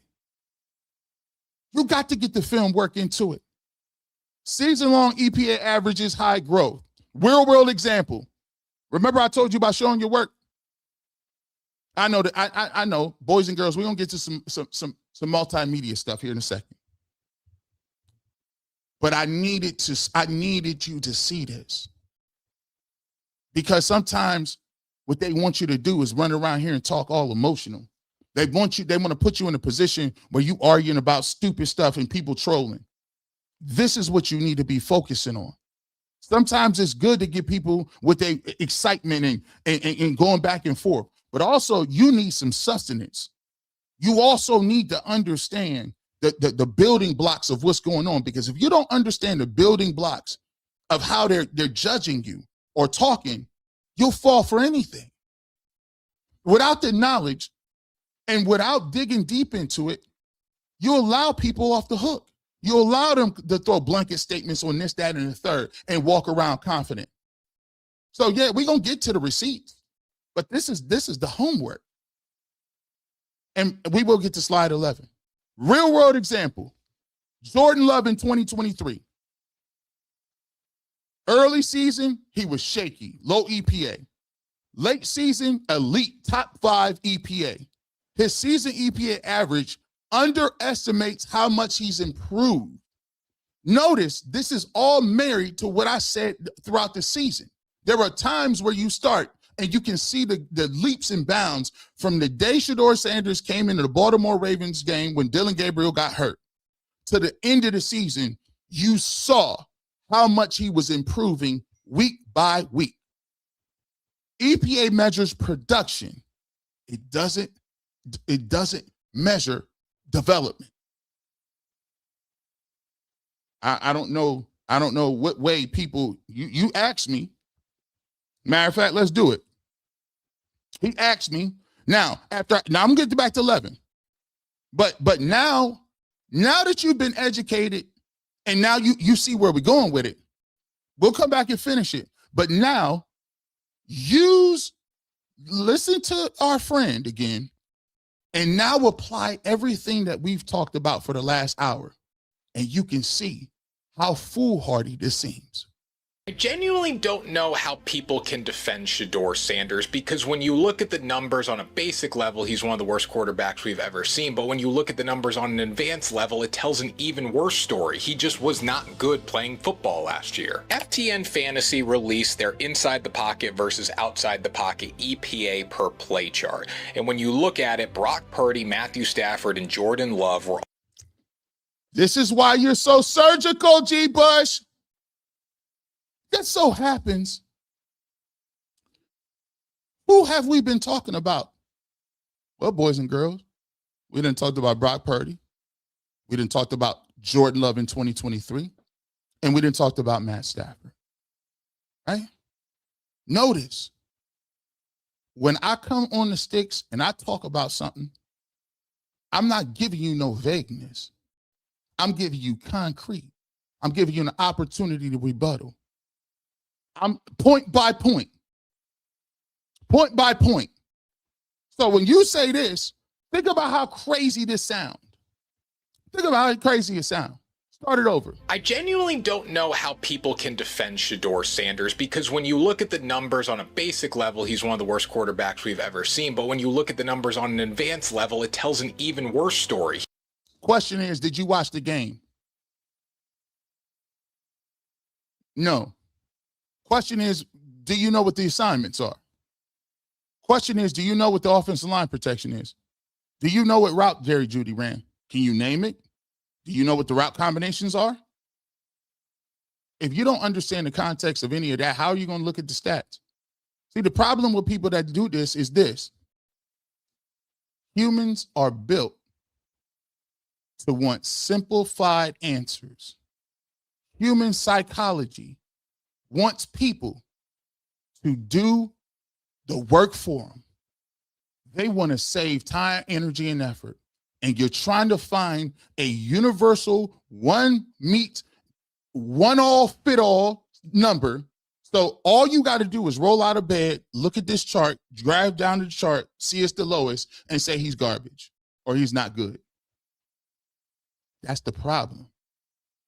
You're looking for an all-encompassing stat for a game that has dramatic variables and swings in terms of what goes into the outcomes. He just was not good playing football last year. FTN Fantasy released their inside the pocket versus outside the pocket EPA per play chart. And when you look at it, Brock Purdy, Matthew Stafford, and Jordan Love were all highly effective when it came to creating plays in both situations last year. But when you look at the bottom left corner, which is where Shedeur Sanders is, he is in a league of his own, being terrible inside the pocket and outside the pocket when it comes to EPA. That's worse than Spencer Rattler, Joe Flacco, Geno Smith, Justin Fields, and even, as we know him as 9, JJ McCarthy. All right, that's enough. Let's go back and continue. As we continue to say, I don't know how people can continue. Oh, sure. Well, yeah, I'll tell you how we continue to do it. Slide 11. You thought we missed that. EPA doesn't measure leadership. The reality is great quarterbacks do so much EPA can't see. What leadership looks like if you've never been in the locker room, I'll tell you. We'll just cue you in. Command of the huddle, protection adjustments, changing plays, motivating teammates, identifying blitzes, clock management, controlling the cadence, calming his teammates. Leadership does not always show up in the box score, but it shows up on the football field. EPA can tell you what happened, how many points were expected, and how much value was added. Right there. My wife is an accountant by trade. She understands that just because you got a lot of revenue does not equal profit. It's not the fact that she didn't calculate the revenue properly to give to the CEO and the board members. It's the simple fact that she used revenue when the number she really needed was profit. Because profit and revenue does have to do with money you take in. Are we talking about what actually happens on the bottom line? Revenue and cash flow is cool, but everybody want to know the bottom line. How much profit we got after we take our expenses out? I know I might be getting overheads because some of you don't balance checkbooks, but EPA is a good stat, my good sir. You're just using it wrong. EPA can't tell you if somebody is good or bad. The problem is if you don't understand the principles, if you do not do the homework, you will be doomed to use these statistics in incorrect manners that skew the way people see people. EPA can't tell you who made the right call, who changed the outcome before the snap. It can't tell you who led the team to a win. But then again, we know you don't care about wins or losses either because we beat the Bengals on their own with Joe Burrow and all the greatest. But that didn't count because you said it wasn't because of the quarterback. Okay, all right. This is how you cook. Maybe this ain't for everybody, but just understand we got more. Dang, he got 13 of them. EPA ignores what coaches ask quarterbacks to do. Different instructions equal different EPA profiles. This is the instruction spectrum on the left-hand side, boys and girls. Some quarterbacks, when they playing, Kevin Stefanski, their philosophy is don't lose the game. Limit mistakes. Sound familiar? Check it down. Sound familiar? Take what they give. Protect the football. That sounds like Dylan Gabriel and Stefanski to a T. Also, manage the game. Stay efficient. Control the tempo. Move the chains. But there's also people that are they demand certain other things of the quarterback. They demand their quarterback to go win the game because that is what they've been tasked to do. So you are forced to push the ball downfield, take calculated risk, create explosives, carry the offense. One of the things that I always got upset, and not upset, I always thought it was strange.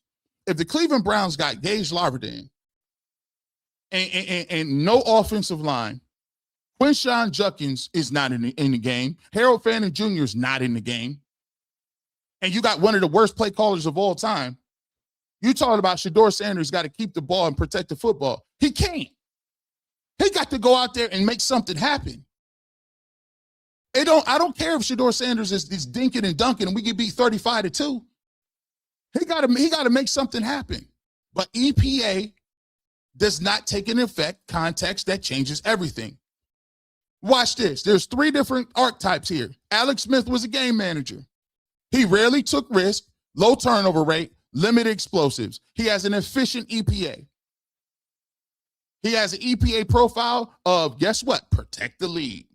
Steady, safe numbers. Andrew Luck is the competitor. He attacked tight windows, carried rosters, high variance, made every throw. His EPA profile is up and down, but he has elite talent. We need you to go win. And then you got the talent of a game breaker like Patrick Mahomes. He's extremely aggressive. He creates explosives. He has huge positive plays, occasional big negatives. So when you look at his EPA portfolio and profile, it's different. His is go win a Super Bowl. So if you just look at the EPA, you may say, well, Alex Smith, his EPA is efficient. I love what he's doing. But guess what? It's Patrick Mahomes. You can readily see on the football field who's the better player. But the blind spot is this. You look at the number and you go right to the left and say good, bad, without using context or watching the game. The problem is EPA treats all quarterbacks the same. Same system, same risk, same expectation, same context. But in the real NFL, coaches know their job descriptions are different. Their offensive philosophies are different. Their constraints are different. EPA doesn't know what the coach asks the quarterback to be. I mean, this is, to me, this is the most devastating. This is the most devastating thing we've seen so far. Can I show you something? Can I show you something real quick? Okay, let me show you this. This is the smoking gun. This is the smoking gun. Let me tell y'all something. As I was creating this, right, I wanted to ask a question. Do really offensive linemen and other positions have EPAs? Do you use EPA if this is an all-encompassing stat? Are you going to use this for offensive linemen too? And when I came back with this, it destroyed my thought process. Did you know that offensive linemen are almost never evaluated with EPA like quarterbacks? If EPA is so encompassing and you're looking at every single variable, I ask you a question, chat. Let me know if I can get to it. Why is it that EPA ain't used for offensive linemen then? Well, because everyone recognizes that offensive line play is too dependent on everyone else. Understand where we're going with this. Understand this, the smoking gun. This is how you know they're applying a stat to prove a point rather than actually show it. It gives you some sort of prediction on future talent or evolution of how good somebody is. The problem, if a quarterback holds the ball 5 seconds and gets sacked, did the left tackle lose? Or did the quarterback refuse to throw the ball? EPA can't tell. And you know why? Because EPA can't tell, they don't use it for linemen. Continue on. EPA has limitations. They can't see assignments, technique, leverage, mental errors, and they can't see why the play broke down. That goes back to the blind spot. Everybody think they know football until you ask them to say something about another position besides a quarterback because of fantasy football. They don't use EPA to describe linemen because if you ask them, well, how did you get that number when it comes to linemen? They couldn't give it to you because they don't know what the hell linemen do. They don't know what they do. They don't know schemes. They don't know blocking. They don't know technique. They don't know anything. So they don't use EPA because they sound stupid. Because we're going to say, show your work. So what do? They admit it and use EPA only against the quarterback when the quarterback is affected by every other position on the field. Quarterback EPA is a primary tool.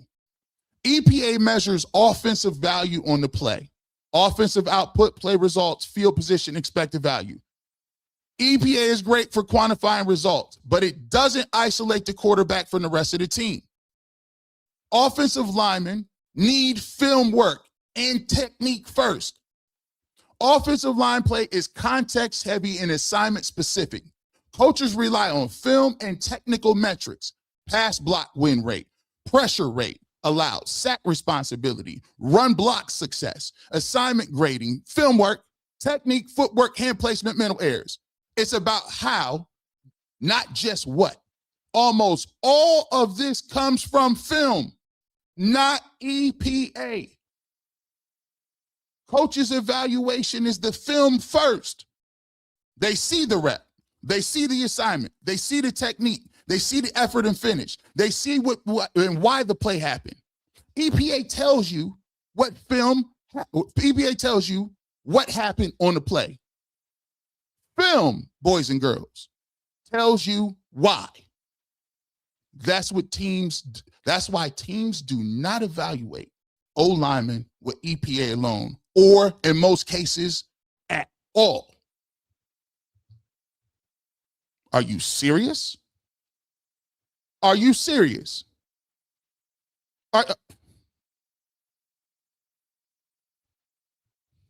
And in conclusion, here's the irony. Watch what we're saying. Log in. Don't miss this. The irony behind what we just said about the offensive line and why they don't use EPA, the quarterback is actually more dependent on surrounding talent than the offensive line is. Don't forget this. They don't use EPA for offensive linemen because they understand that it's too dependent. Lineman success and outcomes depend on everybody else. So they won't use it. They can't use it because they understand that it's going to give you data that's misleading in terms of how well a player is playing.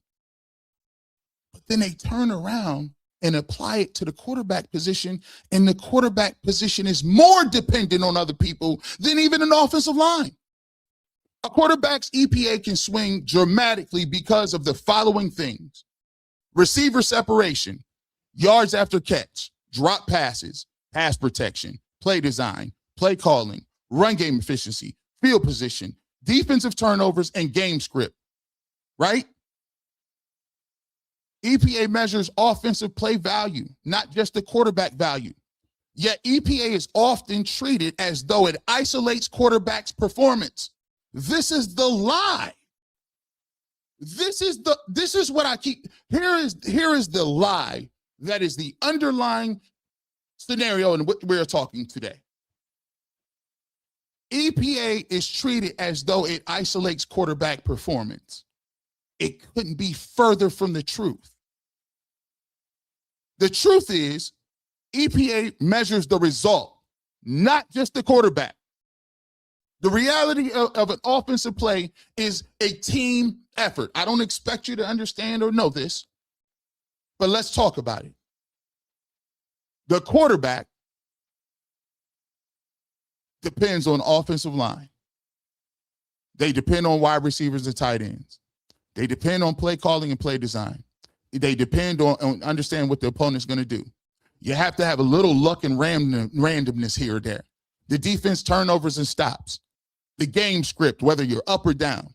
The field position. Well, how did you get the field position? The quarterback didn't put you there. Maybe it was you see, running backs. The truth is, give quarterbacks credit for what they do. Don't blame them for what they can't control. At the end of this, I take it a step further.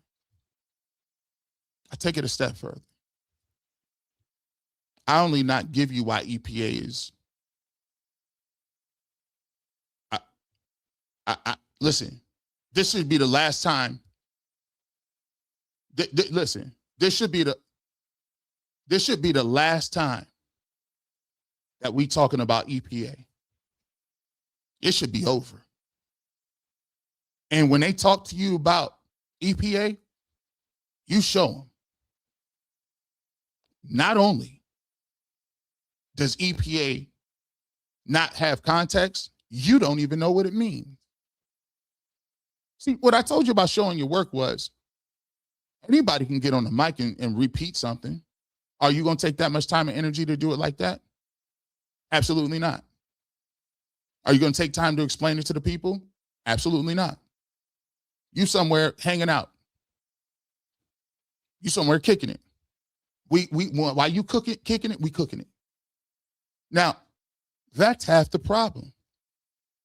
Because it's not just this. There is a propensity for people to want to bring very complicated processes and find shortcuts. The problem with people using EPA is they're using it as a crutch so that they don't have to watch film. They don't have to have any analysis. They don't have to actually go about the hard, painstaking time, energy, and effort to actually have an informed opinion and actually weigh multiple different scenarios. See, in this life and what we do in America is we overinflate what our intelligence level is. Most smart people look at their comments and try to find a way to debunk their own comments and be like, hold on, is that really correct? Is that really accurate? Because I don't want to be looking crazy. But here in America, what we do is we try to get really big problems, really things that got a lot of variables, but we want to use one thing because we lazy. We want to get one thing. I don't want to do the work. I don't want to have to go through all these scenarios. I don't want to have to go do all this stuff. I might as well just get one thing. Tell me, please tell me one stat so I could just write it off. I don't want to think. I have so much going on in my life. I don't have time to be doing homework. No, you don't. You mean you ain't got no time? And by the way, this is scientific. I got a case study for you. You see, you thought I was done? You thought I was done? Let me show you a case of what happens.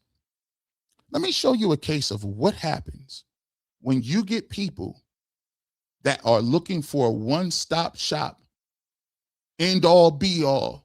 This is, I'm going to do this, the big grand. Listen, I can do all of this with this one number. This one number is the holy grail. Well, let me tell you about a very, very crazy story where a Fortune 500 company, a young CEO at 19 years old, fell into a trap of trying to encompass so many different things in one. and it landed her in jail. Theranos promised a blood testing revolution. With just a single drop of blood, their machine could run hundreds of medical tests. Except the technology didn't exist. At least, not in the way that its founder, Elizabeth Holmes, envisioned it. We've made it possible to run comprehensive laboratory tests from a tiny sample or a few drops of blood to eliminate the tubes and tubes of blood that traditionally have to be drawn from an arm and replaced it with the nanotainer. I'm gonna tap in 1400. Hit that like button. Let me set this up. The premise is this company, Theranos, this woman, she set out to change the way blood testing is worked in this country. Usually when you go get blood tests, you got to go in, we all have given blood, and they got to stick in the needle in your arm and take 2 or 3 vials. They then take those vials and your doctor runs all of the tests, whether it's for whatever ailment, whatever, they do a biopsy, they do all of this stuff, right? Then they come back a couple of days later with the results. She posed the question, what if I made a company and what if I made a machine that all it took is one prick in your finger, and from that one drop on your finger, you can get a gambit of test results. And think about it. You can have that machine in Walmart, Walgreens, and you wouldn't have to go to your doctor. It would be less expensive. It'd be less invasive. You don't have to have needles and all that. It would be life-changing, right? See, here's what the problem is, though. It kind of reminds me of EPA. Because you see, EPA is one nice little stat, but you're trying to talk about the complications of a very complicated system of acting and moving parts when it comes to the game of football. It's 11 people doing 11 jobs based on a whole lot of different things and variables. It's the same way when you go to the doctor. That you give that blood got to go through a bunch of different other places before you can even get what you need to get. But she fell into the trap of, let me just oversimplify something that is very difficult and very varied, and I'm going to just get in here. How's about I just changed the world with one drop of blood? I'm just going to let you go. Let her go. Biotech company Theranos promised a blood testing revolution. With just a single drop of blood, their machine could run hundreds of medical tests. Except the technology didn't exist. At least, not in the way that its founder, Elizabeth Holmes, envisioned it. We've made it possible to run comprehensive laboratory tests from a tiny sample or a few drops of blood to eliminate the tubes and tubes of blood that traditionally have to be drawn from an arm and replaced it with the nanotainer. Theranos made some pretty lofty promises that would have upended traditional blood testing as we knew it, with its mini-lab dubbed the Edison. If you could have just a single drop of blood, you wouldn't need to go to a lab and get your blood drawn for testing. It would make it so much easier. So if you had one stat to tell us whether if quarterbacks were good or not, we can discard them very easily. So if we just get one stat, how about we just come up with one stat EPA? Doesn't matter if it's actually true. Let's just get one thing that describes everything. Wouldn't that be so great? That'd be crazy. Yeah. But what happened? Really revolutionized the blood testing industry. Like, that's a appealing promise. The youngest billionaire in the world. Is that heady when you hear that? You know, it's not what matters. What matters is how well we do in trying to make people's lives better. You founded this company 12 years ago, right? Tell them how old you were. I was 19. Yeah. So I find it funny. That we got so much vitriol for Shedeur Sanders or Deshaun Watson, and this woman running around here defrauding people. Hey, how old are you? 19. Clap it up for her. The scary part is You done endorsed a 19-year-old CEO trying to do something that no scientist has ever done. It's probably too good to be true. Bring it back.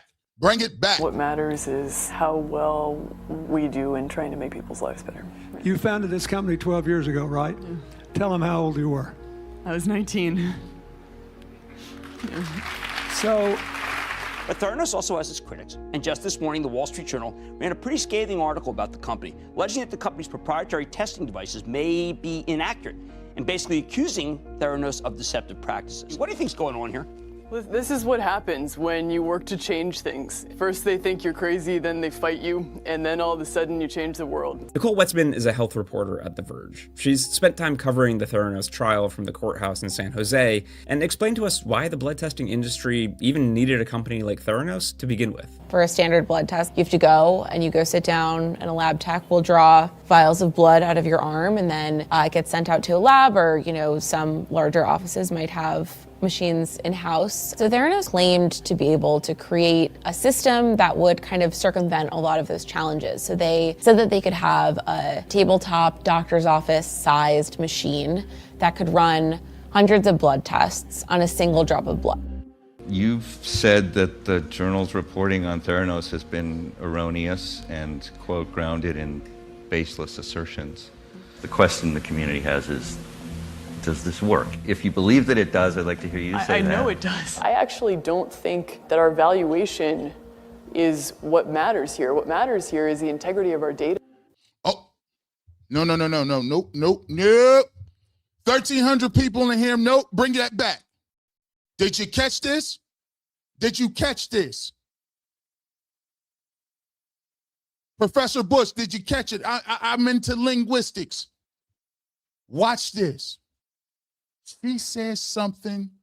She said that when you're dealing with stuff like this, these people will say stuff out in the open and they'll get themselves caught up. Remember this. Remember when we talking about EPA and I'm telling people, well, you don't understand how to use it correctly and talk about what it actually does. The same way she's sitting up here telling us that you some 19-year-old genius, you trying to do something no other scientist has ever done, but they give you the benefit of the doubt. Notice when they're asking her questions, did it work? My question is, why didn't you make her show her work? How did you get to a point where you can be a billionaire and people is giving money hand over fist when they was just going on your word? Nobody saw it working. Nobody saw an acting working model. They just pulled up to give you billions of dollars, all on your word. Seems like we do that a lot in sports.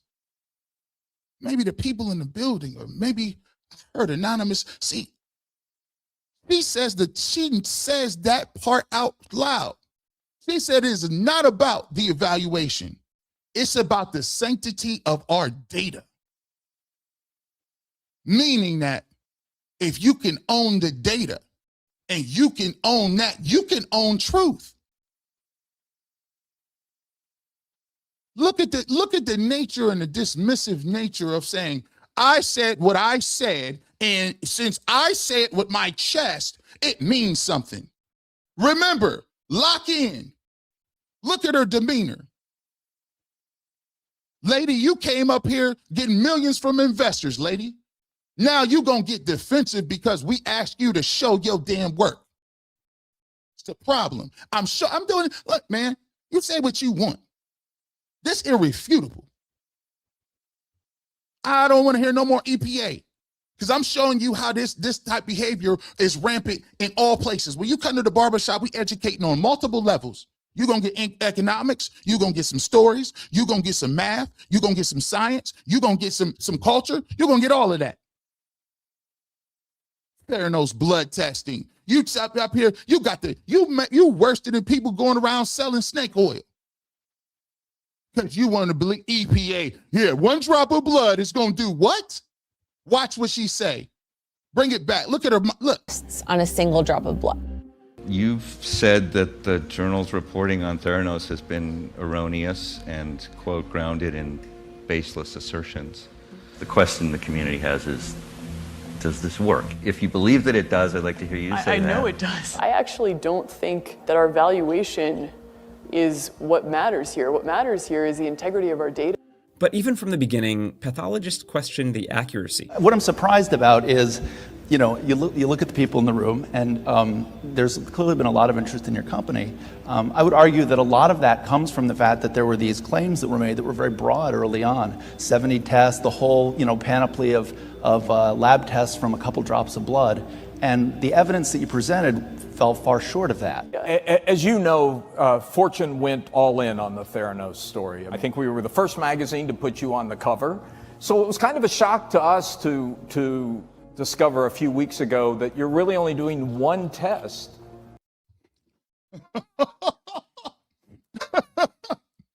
This is devastating. So he brings this is Fortune magazine right now. See, let me paint the parallel. Fortune magazine says, bro, listen, you got us looking crazy. We put you on the cover of Fortune. And we really didn't vet what you were saying. We really didn't dig into it. We just took your word for it. And now, after we get the results say that you're only running one blood test with this drop of blood. You said that you're going to run 70 different tests from this drop of blood. What's up with that? Well, that's just like I'm telling you about EPA. You sitting there telling me you could tell me about a quarterback from one statistic. Come to find out, that statistic don't even count towards quarterbacks and has no correlation to it. And she's sitting here with nothing to say. Boy, I need a couple. Somebody, hey, give me a couple of them. Somebody, hey, put me a flame sign in the chat somewhere. Let me know if you want it. Put me a flame. I need a flame for this. Fortune went all in on the Theranos story. I think we were the first magazine to put you on the cover. So it was kind of a shock to us to discover a few weeks ago that you're really only doing one test with that pinprick. We went through these in detail, and we've seen that much of what has been written is not accurate. There are things that you can do with a single drop of blood. You can test your blood sugar level, for example. But there are other things where a single drop is just not realistic. There might not be a high enough concentration of what you're trying to measure in a tiny drop. Studies have shown that important blood markers, such as white blood cell count or hemoglobin, can vary greatly from one drop to another when obtained via the finger. But even if individual drops were identical, certain tests need to separate out cells with a centrifuge or add specific chemicals to the samples that would make repeat testing impossible. There's this man who goes by the initials RC right now in Arizona, who is suggesting that the lab results that he got from Theranos were not accurate, and it led to him having a heart attack. Based on what you know, is it possible that what he's saying is true? I'm not the lab director, and so... I know, but you're the CEO and founder of the company. I mean, this is as serious as it gets. What I know is that I've put the best people in place to be able to investigate every aspect of this and ensure that we meet the quality standards that we hold ourselves to, and I know they're doing that. So there are things that Theranos was trying to do that are also things that more realistic researchers are also working on. You kind of have a couple of main things happening. You have the single drop of blood issue, you have the lots of tests on one sample issue, and you have the let's shrink this all down to a small machine. And those all kind of individually are things that people are working on. But those are really hard, and there are a lot of kind of really significant challenges that a lot of smart people are working on. Experts do not really think that that sort of pie in the sky vision is something that's really going to be feasible. But were you the decision maker on behalf of Theranos, and did you sign the Walgreens contract or the amendment? I did. I signed many of the Walgreens agreements. I don't know if I signed all of them. And yes, I mean, I'm the CEO. I'm the ultimate decision maker for the company. Listen as Holmes repeatedly takes the fifth on advice of counsel while being deposed by an attorney representing late-stage Theranos investors. Are you going to follow his instruction not to answer? Yes, I'm going to follow my counsel's instruction. I'm going to follow my counsel's instructions. I'm following his instruction. Same instruction. Same response. Oh my goodness. Y'all notice a pattern here? They asking her This is the part where you and this is difficult. I'm sorry, guys. I didn't mean to thoroughly just destroy this like this. I really didn't mean to do this today. I was gonna come in and be much nicer. Notice something. This is the exact argument that we have in real life. Now, this woman then came up here and said this machine do all kind of stuff. When the you know what hit the fan, all of a sudden she's saying, "Oh, I'm not the person in charge." Well, you ain't the CEO? Did you sign off on that work? Yeah. Then it get to a point where she done already started pleading the fifth because she know the heat coming. I plead the fifth. I ain't gonna answer that question. Kind of same way when you ask people when they keep throwing that EPA thing out there. I always start with the one question is why? Did you see him play? No. Did you watch the film? No. So why would you think you wouldn't get no heat for regurgitating these facts and you ain't watched no film work? You see how that worked? You see how that? Now you pleading the fifth. Oh, I'm just going by what somebody told me.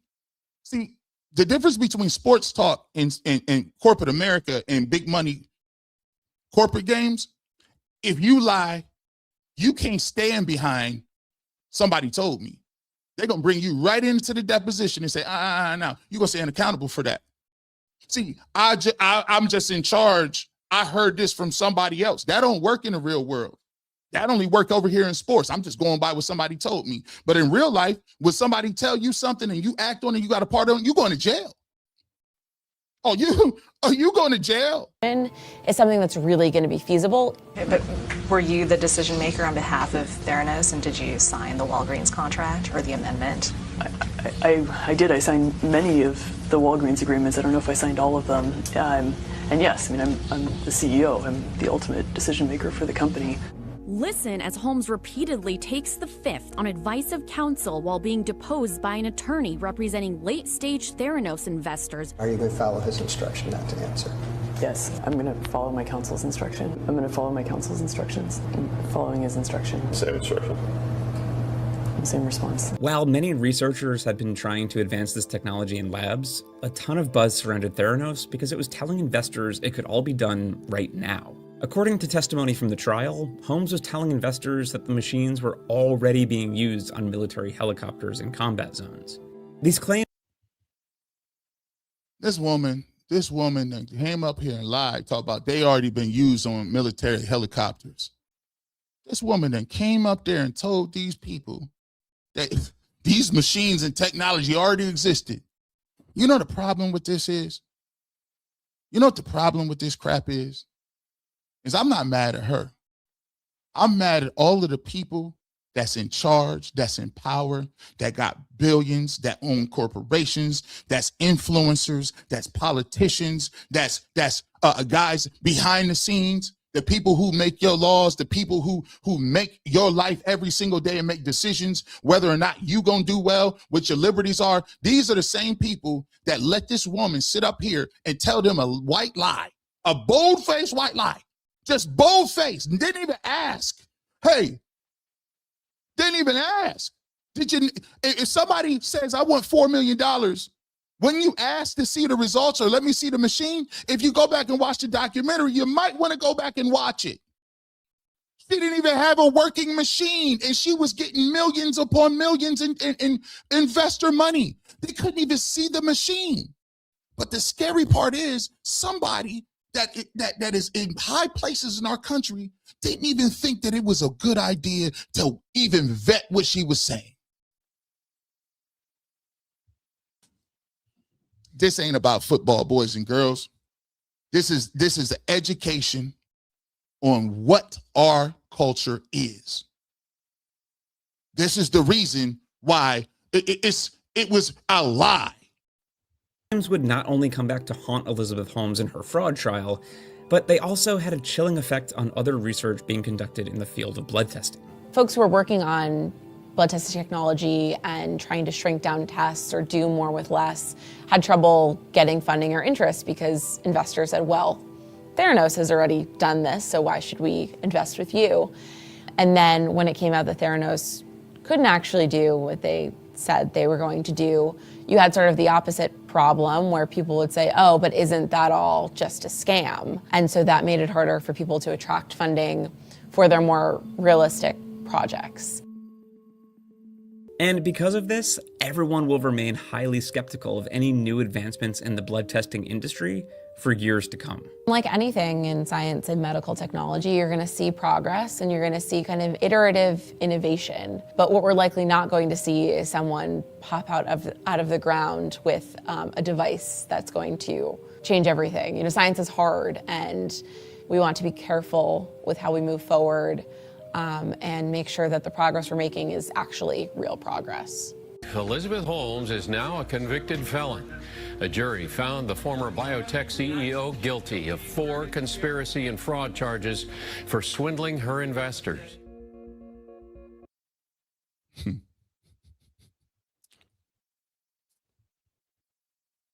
I told you. It's what happens when you take shortcuts. This is what happens when you don't question. See, what my role is, I'm going to question. And I'm going to question. And I'm going to put the work in to question. I welcome people to have a conversation with me. As you can tell, seems like I've been studying EPA for a long period of time, right?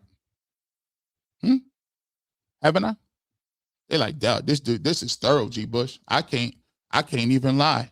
This is crazy work. This is crazy work." Let me show you something. I got a couple more. Let me show you something. Everybody needs a real world example of why this works. Everybody, I need to bet. Listen, we did a lot of numbers. And I want to show you in real life one of the greatest analogies that tell you why this thing is flawed. Let me just show you this. Y'all ready? Boy, I just keep bringing it, huh? Don't worry, I'm almost done. I'm almost done. Let me go and throw this. I'm almost done. Let me read this real quick. Let me show you this. So, this is the best analogy that you are going to find when it comes to talking about EPA and why it's flawed. This is a real world example that every person can get. You don't need to know football. You don't need to know sports. Heck, you don't even need to be college educated or high school educated. You can follow along, boys and girls, because if you can't break it down to the lowest common denominator, sometimes it means that you don't know what it means. So here's what we're going to do. Show your work. EPA is akin to servers and waiters. EPA, the number that they come out with is outcome. The outcome for a waiter in terms of his success is tips. Tips don't isolate the server. Here's how we'll go about it. Give you waiter A. Waiter A works at a Michelin star restaurant. Got an amazing chef, world-renowned. Beautiful atmosphere. You walk into this place, it looked like it looked like the ball Cinderella went to. The food is grade A top. Wagyu beef. Truffles. Just all eat fresh swordfish right off the boat. The kitchen is a well-oiled machine.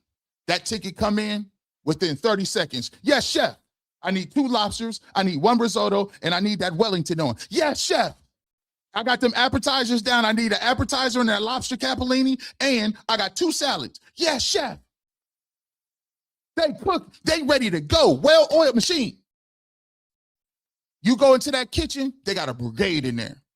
They got so many staff. They got to break it up in sections.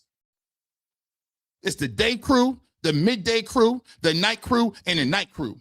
The super night. They got people coming in overnight to clean. It's so packed, they don't even clean at the end. They bring a whole nother team to clean. You got everybody on the line. You got multiple servers. Listen, they got enough staff to let you borrow some staff. So the waiter at restaurant A is getting massive tips. Customers is coming in, dropping them tips left and right. So when the evaluation happens, the manager goes to the waiter and says, hey, this waiter is incredible. Look at the amount of tips he's getting. Look at his tip game. This might be I can't let him go. He's getting crazy tips. His production is crazy. But the tips don't isolate the server. The tips are the outcome. You see, his tips are a product of, yes, his waiter service, the chef and his menu and how world-renowned he is, the support of his kitchen staff, if the food is top-notch, if the atmosphere is great and beautiful that bring in top-dollar customers, if the staffing is always on and you ain't poorly staffed, and you got people ready to go, and the prices are where they need to be at. See, that you need to have market analysis and data, the feasibility studies to understand if the price I'm charging right here can translate to the people out there that are in my community. Because you can outprice yourself in a situation where they can't, if you live in a rural America, nah, bro, you can't just come up here and pull up. You live in rural America, that you can't charge $75 a plate. It ain't gonna work. I don't care how good your food is. And then also it has a customer mood. So it's a little bit of luck. If a customer come in and he had a terrible day, he was arguing with his wife in the car. Actually, they didn't even want to go to this restaurant. His restaurant he wanted to go to, Chelsea's, they couldn't get a reservations. So they at your restaurant now. Now the husband over there like, he ain't gonna tip you good. So waiter A is a product of his situation. He gets huge tips. They're influenced by all these factors. Let's go to waiter B. He works at a struggling diner. The kitchen is slow and understaffed. Guys is calling off in the middle of the day. Guys ain't prepping stuff night. So now when somebody orders some chicken, the chicken ain't thawed out. You got to run downstairs to get the chicken and thaw it out. Now, you know, chicken take a whole bunch of time to thaw out. Shout out to all. Put a one in the chat if you know what I'm talking about on this food game. Let me know. Shout out to all my culinary people out there. Let me know if you understand what I'm putting down. People calling off. Food quality is inconsistent because you got a chef and he knew, but you got an experienced chef, but he a little older. He got to call off because his wife got problems. She's sick. He can't come. Now you got the young dude coming in. He don't know how to make no chicken like that. He don't know what the standards is, but you need somebody to work. So in here, do it the best he can. So the number one customer who come in that get this person all the time and come for that chicken sandwich, when he get it, he know what he looking for. But since you got a young cook over there, he's just trying to get the food out. He's trying to cut ticket time. Then they take a bite of that sandwich and say, man, I don't know about this right. They falling off. My chicken sandwich went right. Orders come out wrong. You done told them no mushrooms because they got an allergy. You done told them sauce on the side. You done told him they want to substitute the wheat for the ciabatta bread. But they so backed up in back there, they didn't read the ticket. So in the Michelin star, when they call it out, I need two beef Wellingtons. They like, yes, chef. You know why? Because they acknowledging, we heard it, we on it. In waiter's B situation, he got to go out to the kitchen and ask the waitress, hey, you said that was no mayo on this. It's not on the ticket. You said they got a food allergy. Now the chicken on there burning. He got to run around. Guess what? It's levels to this. And by the way, the AC is broken. The dining room hot as hell. Dining room hot. People fanning themselves, trying to move around. And you like, man, all I'm doing as waiter B is trying to get this stuff done. And guess what? The wait time is an hour. People get their appetizer and walk out. People is looking around. They can't even get the water. People can't get nothing. They got somewhere to be. And guess what happens? Waiter B gets tiny tips. Evaluation comes up. Manager says, this waiter isn't very good. We got to find somebody else. No, that's not on the waiter. And you stupid because you ain't fit to be a manager. You see, instead of asking what the waiter should be doing, you should be already evaluating why the factors are what they are. When you sit here and you look at EPA and say it's a bad number, and somebody asks, well, why do you think that number is bad? You say, I don't know, it's just a spreadsheet. Waiter B actually could give better service than waiter A. The tips don't isolate the waiter's performance. EPA equals the waiter, the chef, the kitchen, the food, the atmosphere, the staffing, the prices, customer mood. We assume EPA equals the waiter, and you've made the same mistake. You assume the outcome of waiter A's tips shows that this man is the best waiter you can see. But in all actuality, if you just used your eyes to look at waiter B, you would see he's busting his tail. He get his drinks out fast. He's communicating back in with the back end. He's going around actually, hey, you need some help. He ain't just doing it himself. He's looking to help other people. He's over here saying, listen, don't worry about that. I got this. He increasing communications. He's going out to the rooms when somebody say the food is messed up. He's going out there and talking to them people. Customer service say, hey, listen, we understand. We're accountable for it. He's doing all the small things that is not quantifiable to whether or not he's a good waiter or not. And the travesty is today, we got so many people that sit up here that don't have the common sense. They got it. Don't say that. God done gave everybody the common sense. But the problem is you refuse to use it. And this is why you refuse to use it. They just crazy. I still ain't done. I still not done. EPA should never be used in a quarter. Wondered why people jump to conclusions, rely on stereotypes, or make snap judgments even when better information is available. What is cognitive miser theory? This concept from social psychology helps explain why our brains often choose the easiest path instead of the most accurate one. Cognitive miser theory suggests that humans are mental energy savers. Thinking deeply, analyzing evidence, and weighing multiple perspectives require effort, time, and attention. Because our cognitive resources are limited, the brain naturally looks for shortcuts to make decisions faster and with less effort. In other words, we prefer simple rules of thumb rather than complex reasoning whenever possible. These shortcuts are known as heuristics. For example, instead of carefully evaluating someone's personality, we might judge them based on their appearance, accent, or a single behavior. Instead of analyzing statistics, we rely on memorable examples or gut feelings. Oh, okay. I told myself I wasn't going to stop it during this joint. I told myself. This is why the responses is layered. I gave you what EPA was. I gave you the statistical data. I gave you the fallacies with it.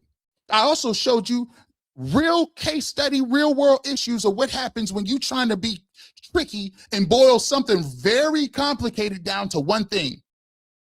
Now I'm giving you the social science aspect of it. I'm going to tell you why you do it. Levels to it. Levels. You hear what he said, right? You no, here, I'm gonna just let it play through. I'm sorry. Bear with me, people. Bear with me. I'm gonna bring it back. It's only a couple minutes. And then we're gonna close this thing out. What is cognitive miser theory? Have you ever wondered why people jump to conclusions, rely on stereotypes, or make snap judgments even when better information is available? What is cognitive miser theory?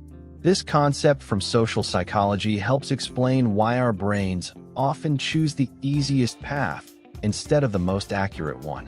Cognitive miser theory suggests that humans are mental energy savers. Thinking deeply, analyzing evidence, and weighing multiple perspectives require effort, time, and attention. Because our cognitive resources are limited, the brain naturally looks for shortcuts to make decisions faster and with less effort. In other words, we prefer simple rules of thumb rather than complex reasoning whenever possible. These shortcuts are known as heuristics. For example, instead of carefully evaluating someone's personality, we might judge them based on their appearance, accent, or a single behavior. Instead of analyzing statistics, we rely on memorable examples or gut feelings. From a cognitive miser perspective, this isn't laziness, it's efficiency. The brain is trying to conserve energy so it can function in a fast-paced world filled with constant information. However, being a cognitive miser comes with a cost. While shortcuts save time, they often lead to biases and errors. Stereotyping, confirmation bias, and overgeneralization are all side effects of relying too heavily on mental shortcuts. We may feel confident in our judgments, even when they are based on incomplete or misleading information. Cognitive miser theory does not claim that the overconfidence. Remember what I told you. The thing that gets me is I want to know why you say it with your chest like that, and you overconfident in what you're doing and what you're saying. Well, I'm giving you the technical reason why. we may feel confident in our judgments, even when they are based on incomplete or misleading information. Cognitive miser theory does not claim that humans are incapable of deep thinking. Instead, it argues that we reserve effortful thinking for situations that truly demand it. When the stakes are low, the brain defaults to quick and easy solutions. Notice what he said. When the stakes are low, the brain defaults to easy and quick resolutions. You see, remember what I always told you. Everything I say is connected. Remember I said the problem is there is no consequences for spewing nonsense. There's no consequences for you being wrong. Nobody got their show taken. Nobody was stripped of their writing abilities when for the last 6 to 8 months, people said that the Browns was getting all new quarterbacks. What was the consequence of that? There was none. People still do their shows. People still on the air. People still go about their lives. There is no consequence in their mind in terms of how should I present this? Is this accurate? And putting checks and balances on myself. So when there is no consequences, okay, I'll just throw something out there. I'll just throw it out there, right? For situations that truly demand it. When the stakes are low, the brain defaults to quick and easy solutions. When the stakes are high, such as important life decisions, we are more likely to slow down and think carefully. Understanding cognitive miser theory helps us become more aware of our own thinking habits. By recognizing when we are relying on shortcuts, we can pause, question our assumptions, and choose to think more critically. In a world overloaded with information, knowing when to stop being a cognitive miser might be one of the most powerful skills we can develop. We almost there, boys and girls. We are almost there. When I put my theories together and I put this thing together, one thing that I always ask myself is if I'm going to tell and I'm going to do a presentation like this, because this was a presentation on life, what I'm going to do is I'm not going to just take what I said and just go with it. I always, when I come up with something, I ask myself, G. Bush, where are your blind spots? G. Bush, where are your blind spots? If I'm making this argument, I go back and ask myself, well, what is the other side of the argument? So if I was to debunk this, right? If I was listening to this and I was an EPA guy, I would question and ask. I would try to poke holes in my argument like this. Well, listen, G. Bush, obviously you feel like EPA and Shedeur Sanders, the EPA don't line up. But, I would accuse me of being one of the people that's against analytics. I would say, well, listen, if you don't think EPA is the problem, can you explain to me why you got an issue with this? And because I feel like you one of the people that you're a football player, You go on feeling and emotion. You done been in the locker room, but sometimes there's this disconnect between players and analytics because sometimes people feel analytics is threatening their authority when it comes to talking about sports. So I can understand if you're a little intimidated by the analytics, especially if you feel people are using it out there in the public and it's out of context. So my thing is, well, what can you tell me what statistics you do like? I'll wait for it, G. Bush. What stats do you like? You don't like QBR, you don't like PFF. What stats do you like? You see, that's another tactic. That's how you got to get up. See, I'm giving y'all too much. I'm giving you game how to that's crazy. I came up with a rebuttal. I came up with an opinion and then jumped outside of myself and rebutted to see if my previous theory was sound and test worthy. So here's what I did. I did you one better. I told you, we talked about EPA, right? Well, let me tell you, as in conclusion, and as we close this thing out, let me tell you the best way to use EPA. You see, I didn't come here to completely destroy. I came to refocus. I came to adjust. I came here to put you in a position where you can move forward and actually use the stat for what it's worth. So the best way, if I was rebuttaling myself, the best way to use EPA is it's one tool and a bunch of information. It's not the only tool. EPA is most powerful when used as one layer of evidence, not the final verdict. If you want to be a person who is very sound when it comes to arguing for the importance of EPA, EPA needs to be part of a longer evaluation. And we know you're capable of having longer evaluations. The question is it the fact that you don't want to, or you already know it's a foul? You already know there's flaws in it. You just use it because it's easy. If you want to use EPA, this is the best way you do it. Here's a flow chart. I'll even show you how to apply it. EPA and per play. Did the offense create value? EPA is good at doing this. It measures the total value generated on each play. It answers what happened. That's step one. So I even started with your EPA that you love so much. I'm going to just teach you how to apply it. These dudes out here playing around. Then you go to completion percentage over expected. This measures accuracy relative to throw difficulty. It answers how accurate was the quarterback. You guys can take these. All of the stat people, feel free to take this. I'm going to show you how to apply the math. This is how so now when you pull up and you say, G. Bush was just bashing, he was just bashing, EPA, and he don't like no stats. No. You're already out of here on that one too. Stop playing with your boy. I already know what you was going to say. I'm rebuttaling before you get there. So you could fast forward to this section in our podcast, and I'll show you exactly the stat you could use to get what you're actually looking for, which is how good a quarterback can be, progress, and what he can do in the future. So when you do completion percentage over expected, it measures accuracy relatively to the throw. It also answers how accurate the quarterback is. Number 3. You can say, okay, let's add in pressure to sack rate. Does the quarterback avoid unnecessary sacks? It shows how well the quarterback handles pressure. It answers, how does he protect the offense? Go to number 4. Add this into your equation. Turnover worthy rate. How often does the quarterback put the ball in danger? It measures plays that could have been intercepted or lost fumble.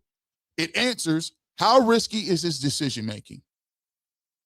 Number 5, which I love the most, film study, reads, timing, footwork, anticipation, pocket movement, protection changes, decision making. It reveals the why behind the numbers. And without the why, what happens does not have context. And then finally, you get to context. The supporting cast, injuries, game script, the opponent, provides the environment that shapes the performance. It answers, what was he working with? What was his receivers doing? What was the tight ends doing? Is the coach a terrible play caller? Did his coach get fired? Did his coach have terrible special teams? Did he have a lot of injuries on the outside? So as you can see, I'm showing you a very concise way to add EPA into your mix of evaluations that give you a much cleaner picture of the thing that you're trying to get at. And that's to judge whether a quarterback is good, bad, and different. Can he continue to get better? And shows you what some of his strong suits and what of his weak points are. EPA tells you what happens. It measures results and value. It's great for outcome and trends. It doesn't see the reasons behind the results. Film tells you why it happened. It shows you the process. It shows you traits and decision-making. It captures nuance and circumstances. It's more work, but it reveals the truth. The strongest evaluations come from combining these disciplines, not relying on either one in isolation.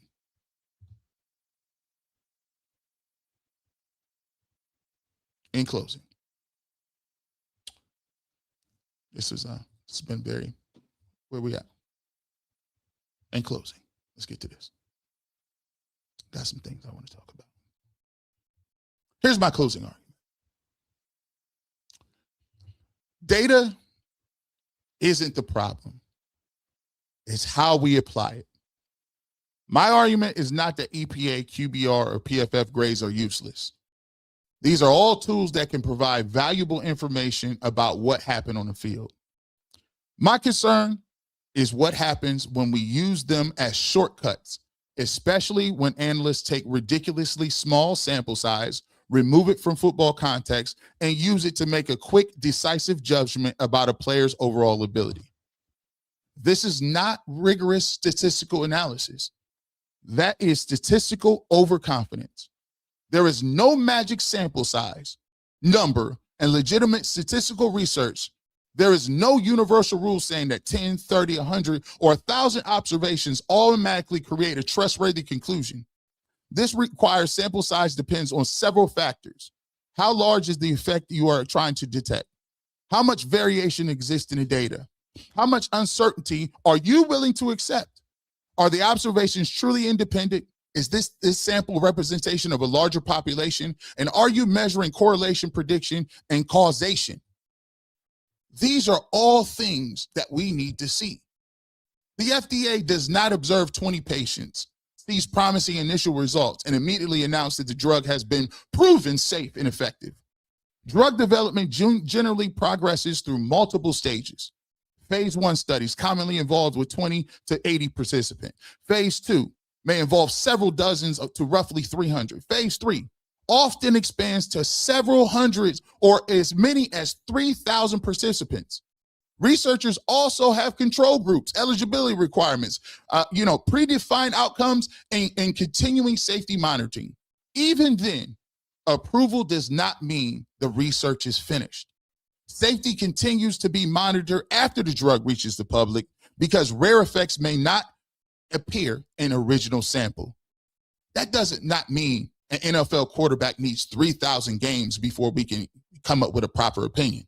It means that serious fields match the strength of their conclusion to the amount and quality of the evidence available.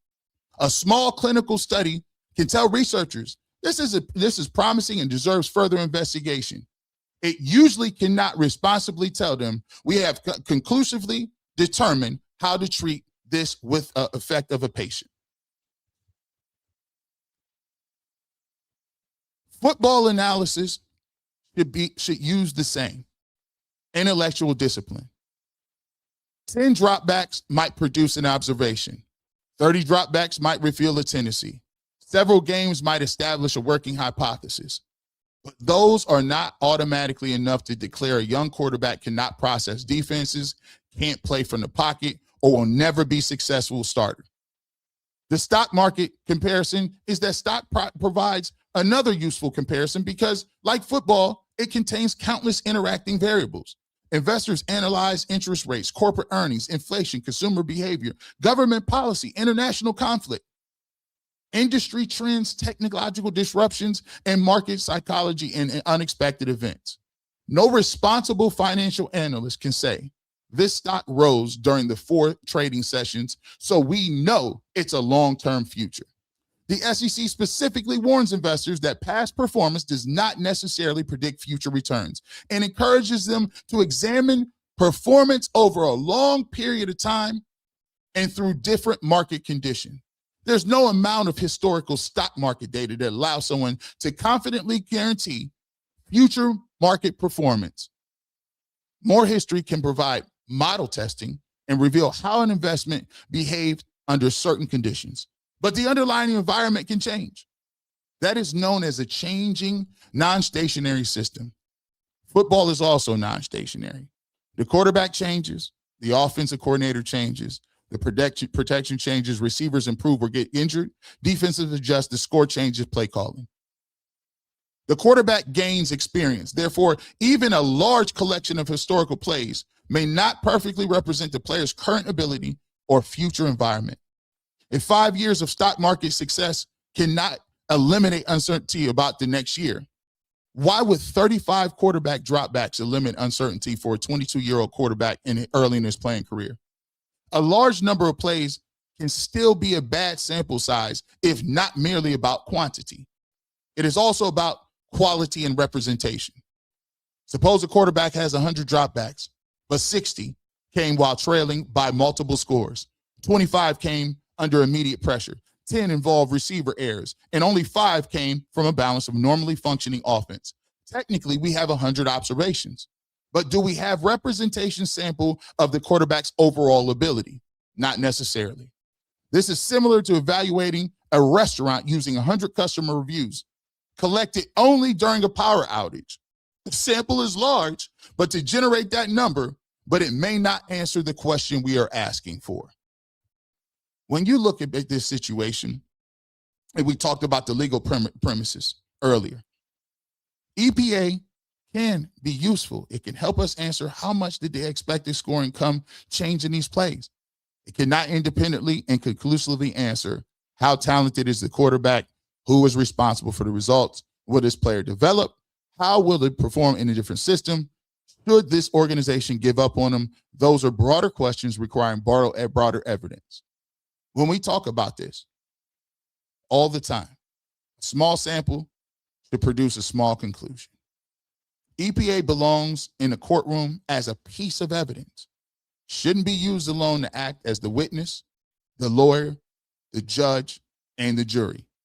The data also should inform the evaluation. It should be never permitted to replace the evaluation. And now you have the rest of the story.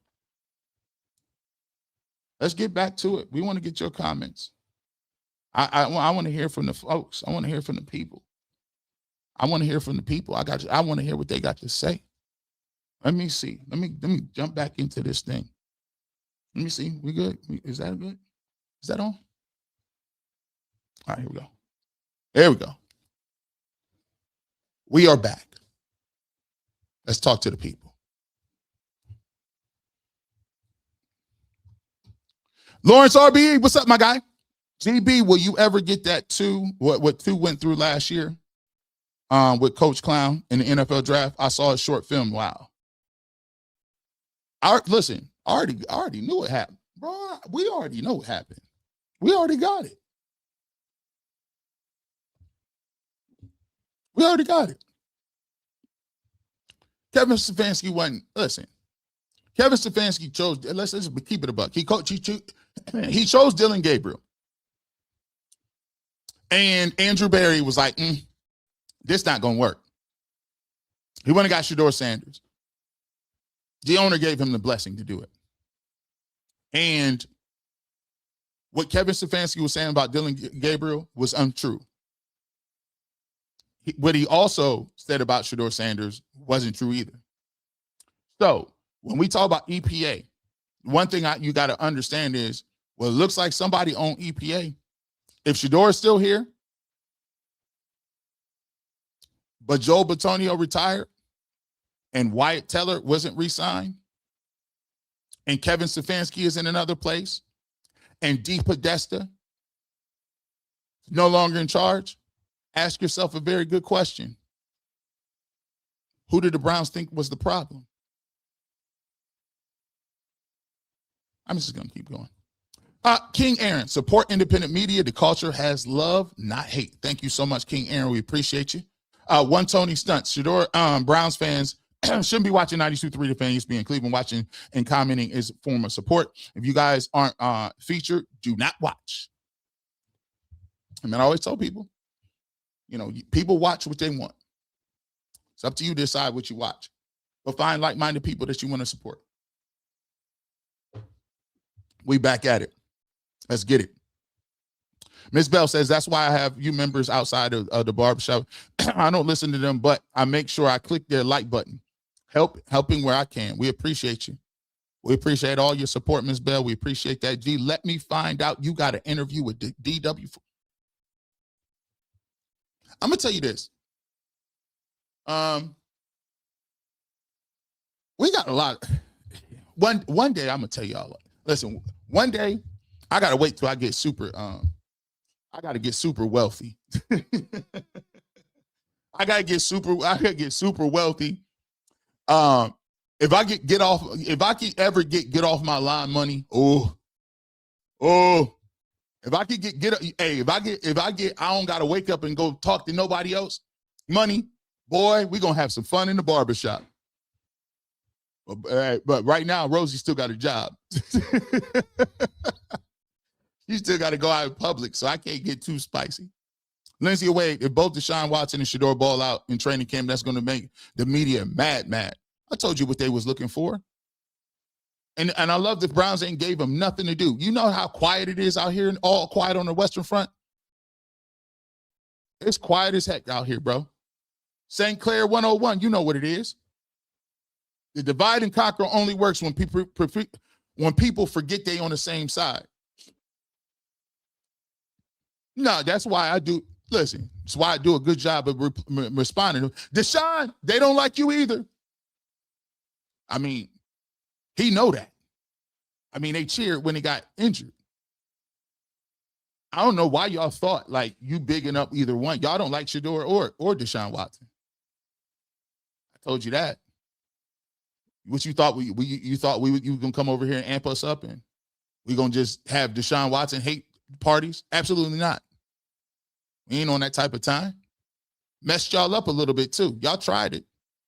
It didn't work. Lindsay away. Jimmy Haslam isn't worried about no $230 million he paid Deshaun. He already made. See, that's the Lindsay away. Talk your stuff.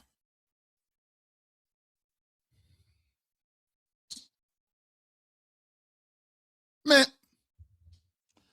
listen, Lindsay away hit me up. Now, Rosie, send her a t-shirt.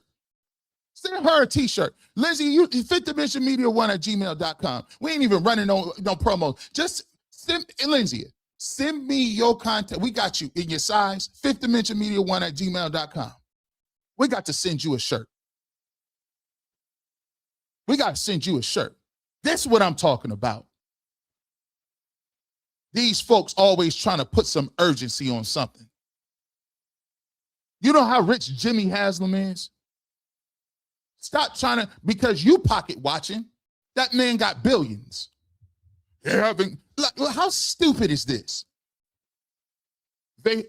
Anybody who says that they're going to start Deshaun Watson just because they owed him $230 million is not a critical thinker. Do you understand how much $1 billion is? The equivalent of $230 million is what to a billionaire? Can we figure that out? Can we figure?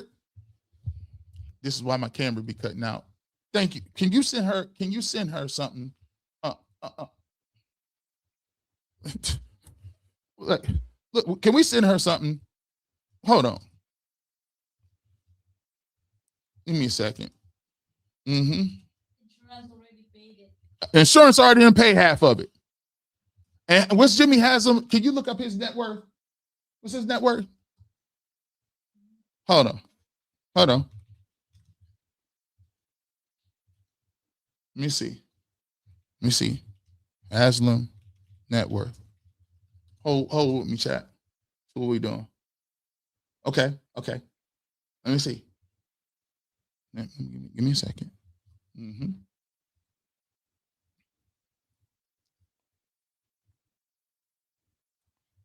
Okay. So this is Jimmy Haslam's net worth.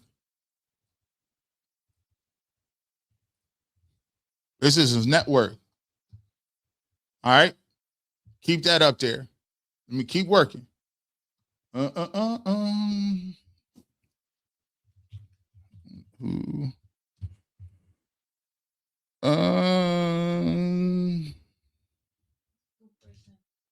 This is crazy.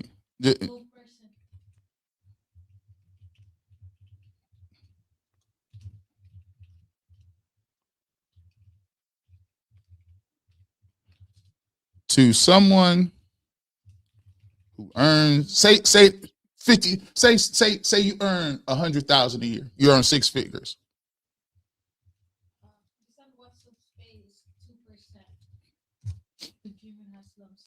So like if you have 1 million net worth, you pay him 22,000. Hold on. This is crazy.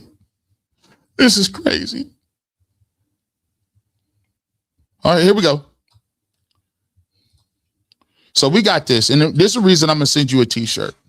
Because once again, we got to educate people over here because I'm tired of hearing that crap too.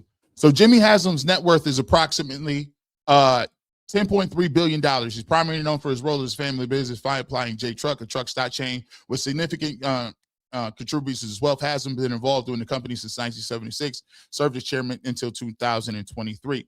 Mind you, he is also the principal owner for the Milwaukee Bucks NBA team. He owns the stadium for the Cleveland Browns. He's the Browns owner. He's also owns the Columbus Crew. And so let's just keep that buck. So it's 10.3 billion.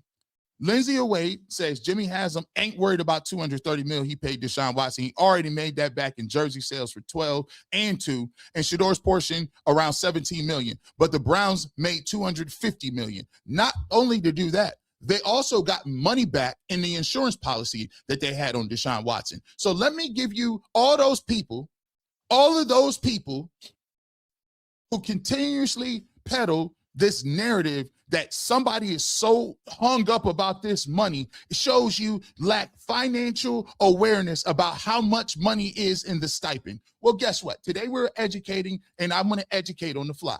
Thank you, Lindsay Away, because you sparked my debate. Let's talk about this. $230 million. Let's talk about this. You see how this cooks up? This is why it's different. There's levels to this. There's levels to it. Thank you, Lindsay. If somebody is worth 10 billion, then 230 million represents 2.3% of their net worth. Applying the same percentage to 6 different figures. So if you take a look at it, if you make 6 figures, you make $100,000.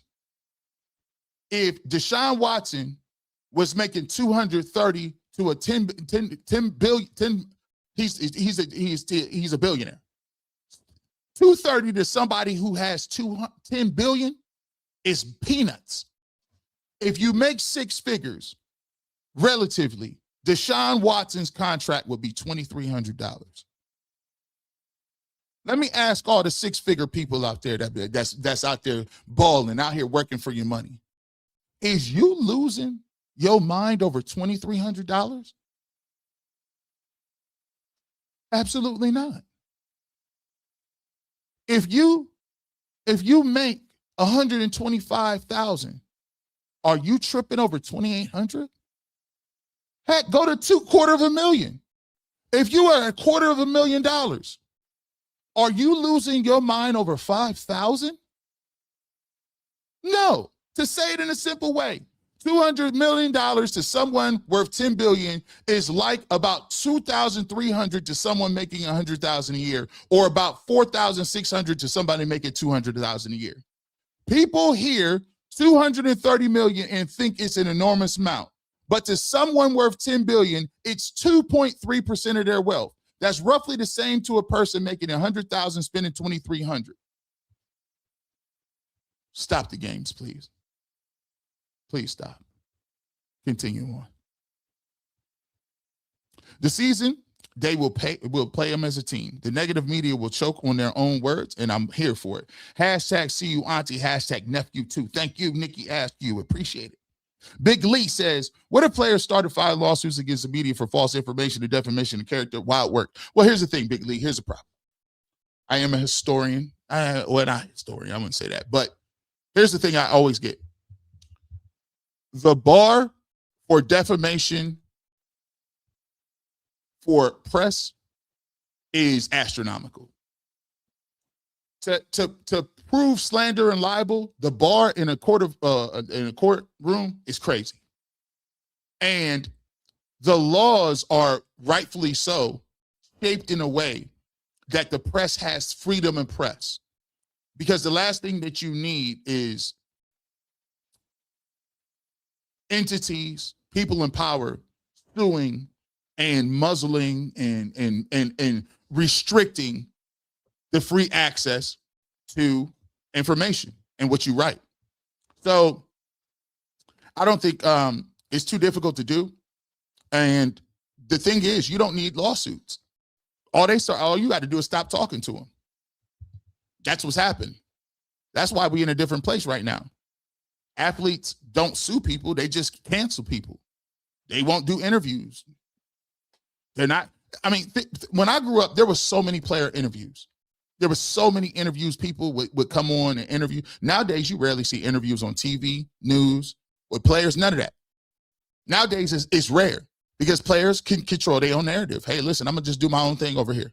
Right? Let's see. Mick Purnell, Lazy Bone interview was epic. Thanks, G. Bush. No, thank you for checking that out. Make sure y'all check that out, man. Shout out to Lazy Bone. That interview is up right now. If you want to watch the interview, the link is in the description. Just click the link and take a look at it. And we appreciate Lazy Bone. We got some other great interviews coming up as well. Gina Lemonade, G. Bush, what's the plan for training camp? How do you think the timing will unfold for Monkey's quarterback one decision, and exactly how would a locker room will play a part? I think the plan for the offseason, or the plan for the training camp is I'm gonna be there. My goal is to be at all of them. Let me repeat that. So this is here. Look, I'm glad you asked me. This is the sacrifice I'm gonna make.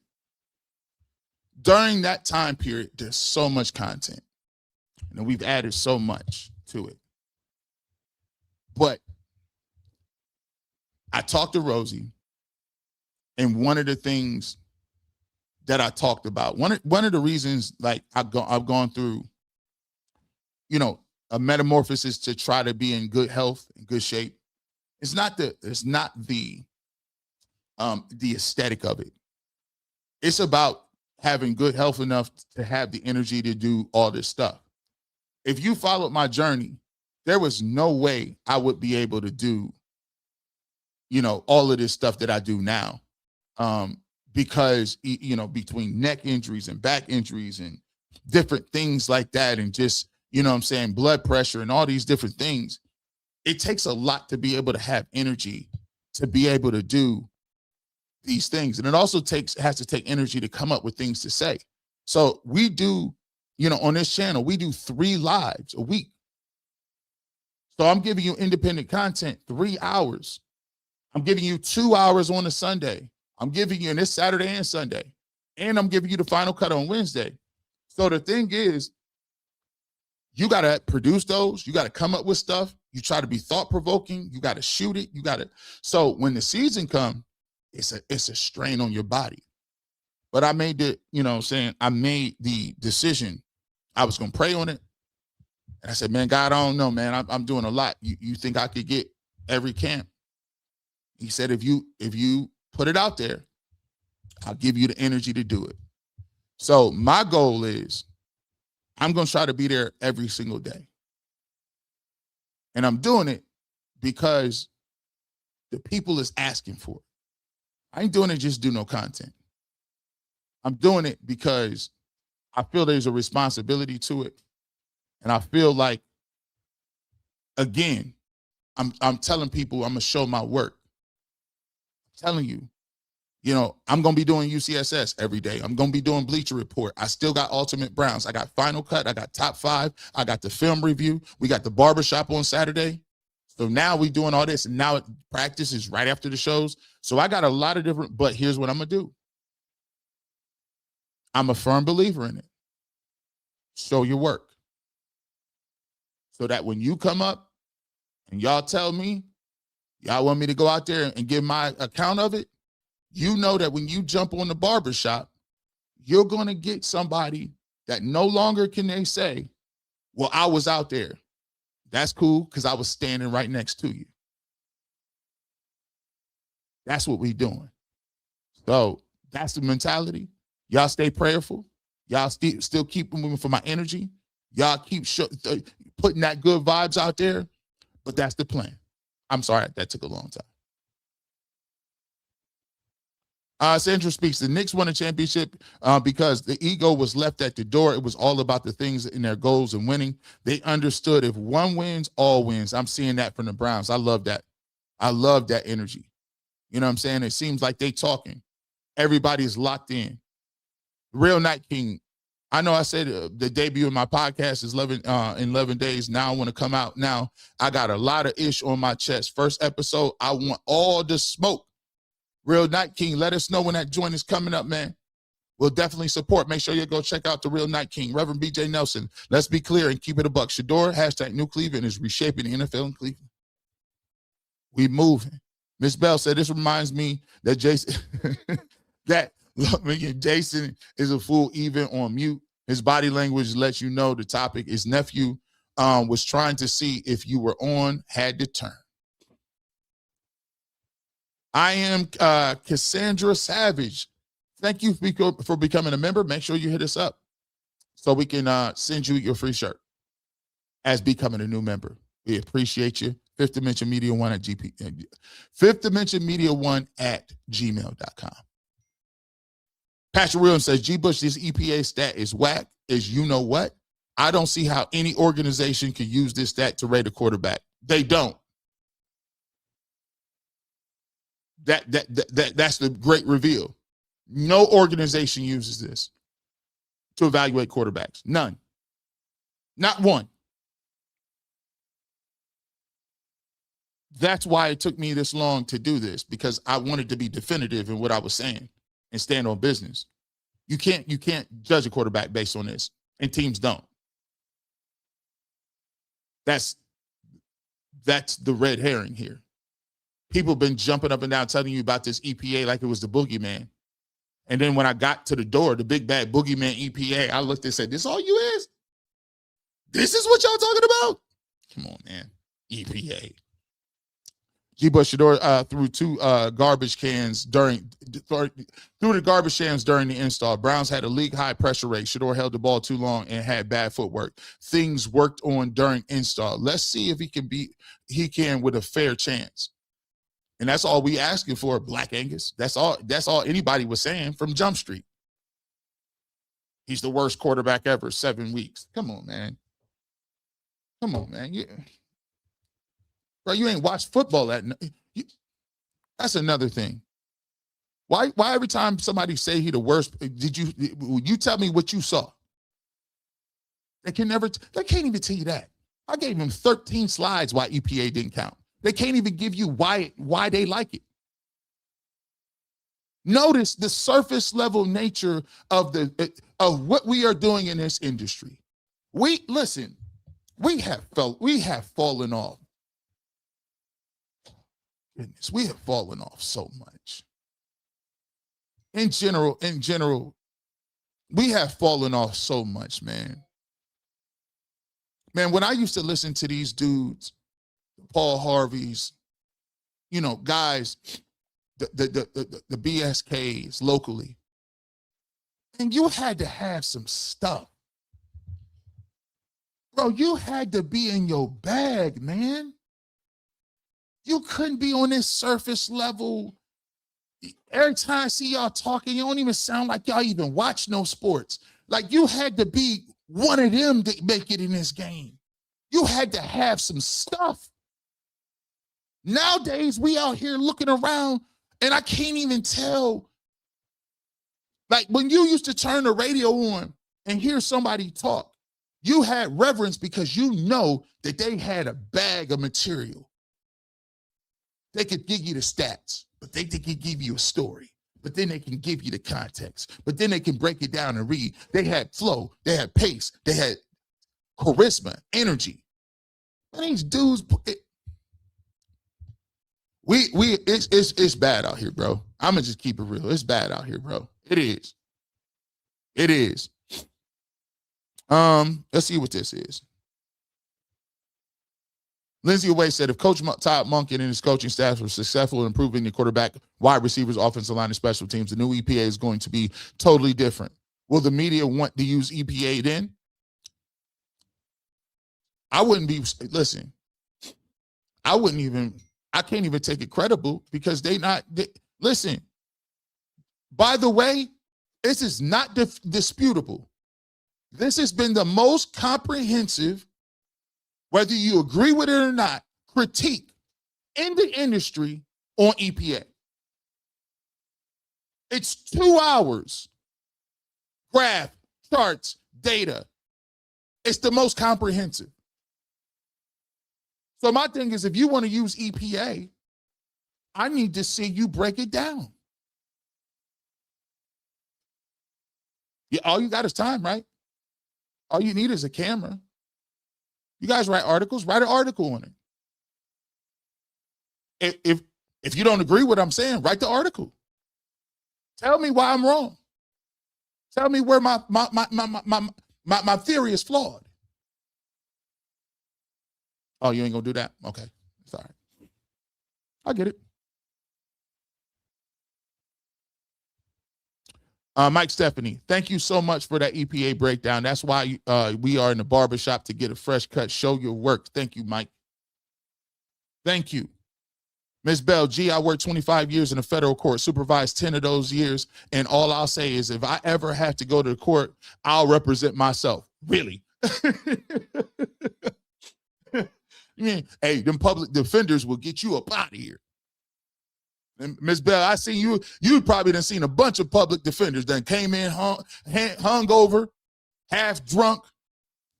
This dude sitting up here about to get 25 to life with the public defender, and he ain't got no statues, no nothing. They do no prep work, nothing. Lindsay Away says, "Thank you, G. Bush. Fire. We appreciate you. Thank you so much, Aaron Blanchard. G. Bush, I'm a fan. The work you put in, the value add with the AI slides, real research and analysis, your delivery, integrity, intelligence are unmatched. You're worth the ticket, my guy." Let me just tell you, Ariane Blanchard, what I try to do is I want every single person to pull up and say, I learned something today. Even if you didn't agree with me, at least you can come and say, well, he took his time to develop what he thought. And if you don't agree, you can't say it's not entertaining. Speaking of, hit the like button. You here for anyway. You know you pull up. Listen, I love the fact that people come up every single week to see what I'm going to say, because it makes them think during the week. Please rebuttal. But my job and what I do is for those comments right here. That's where I get my gratitude from. It makes me continue want to push the envelope. Somebody said, listen, you had last week, G. Bush, you had the Truman Show. You come back with the EPA breakdown? Hey, you're only good as your last blog.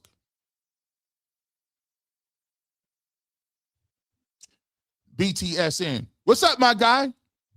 I made a video about 2 weeks ago, bro, and my thumbnail says look closer. I'm so glad you made this video today.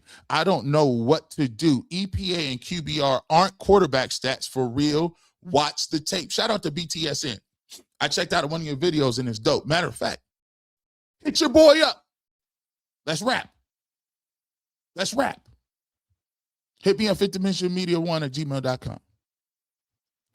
The real Fat Tommy. Fat Tommy, what's up, bro? Let me tell you something. Shout out to Fat Tommy. He was influential to getting that Lazy Bone interview. Shout out to Greg Britt, by the way. Greg Britt, by the way, also influential in getting that. And when you talk about hip-hop historian, I had an opportunity to meet him, talk to him for a couple hours almost about nothing about hip-hop. But when you talk about one of the most plugged-in dudes, you know, worked with Outkast, part of pushing records for Biggie, you know, industry, L.A. Reid, Arista, LaFace, some of the iconic KRS-One, some of the iconic people in the early eras, the golden age of hip-hop, man. This dude is a wealth of knowledge, a professor at Virginia Commonwealth University. And, you know, was glad to meet you. And we got some other stuff on the way, my brother. But this guy is, you know what I'm saying? I wanted to get into the music because I feel like the music culture and the sports culture and the black culture, it all intertwines. So I've always wanted to reach. Shout out to Dennis Cash, by the way. I think we're going to get another interview coming up and we're going to do some things. But, you know, the barbershop is about sports, music, and culture. And I'm glad to start getting into the music and you guys is being receptive to it. So I appreciate you. Patrick Williams, I don't understand how you comparing a rookie quarterback to a veteran. Dude is reaching to make his point just because you don't like two. Listen, that's why people can do a 30-minute clip, 30-second clip, and then I'm going to do 3 hours. I don't even remember what you said. You look wild, right? Like, yeah, look, I don't even want EPA. Hey, T Storm said, I don't want to EPA again unless this is news from an oil spill. You're right. EPA stands for the Environmental Protection Agency now. When the oil companies, when there's oil slicks in Alaska, when Exxon, or it's in the Gulf of Mexico, EPA is the only thing I want to hear about. I don't want to hear nothing about the rest of it. You use EPA for something else, but we ain't going to do that. Do they have an EPA for coach?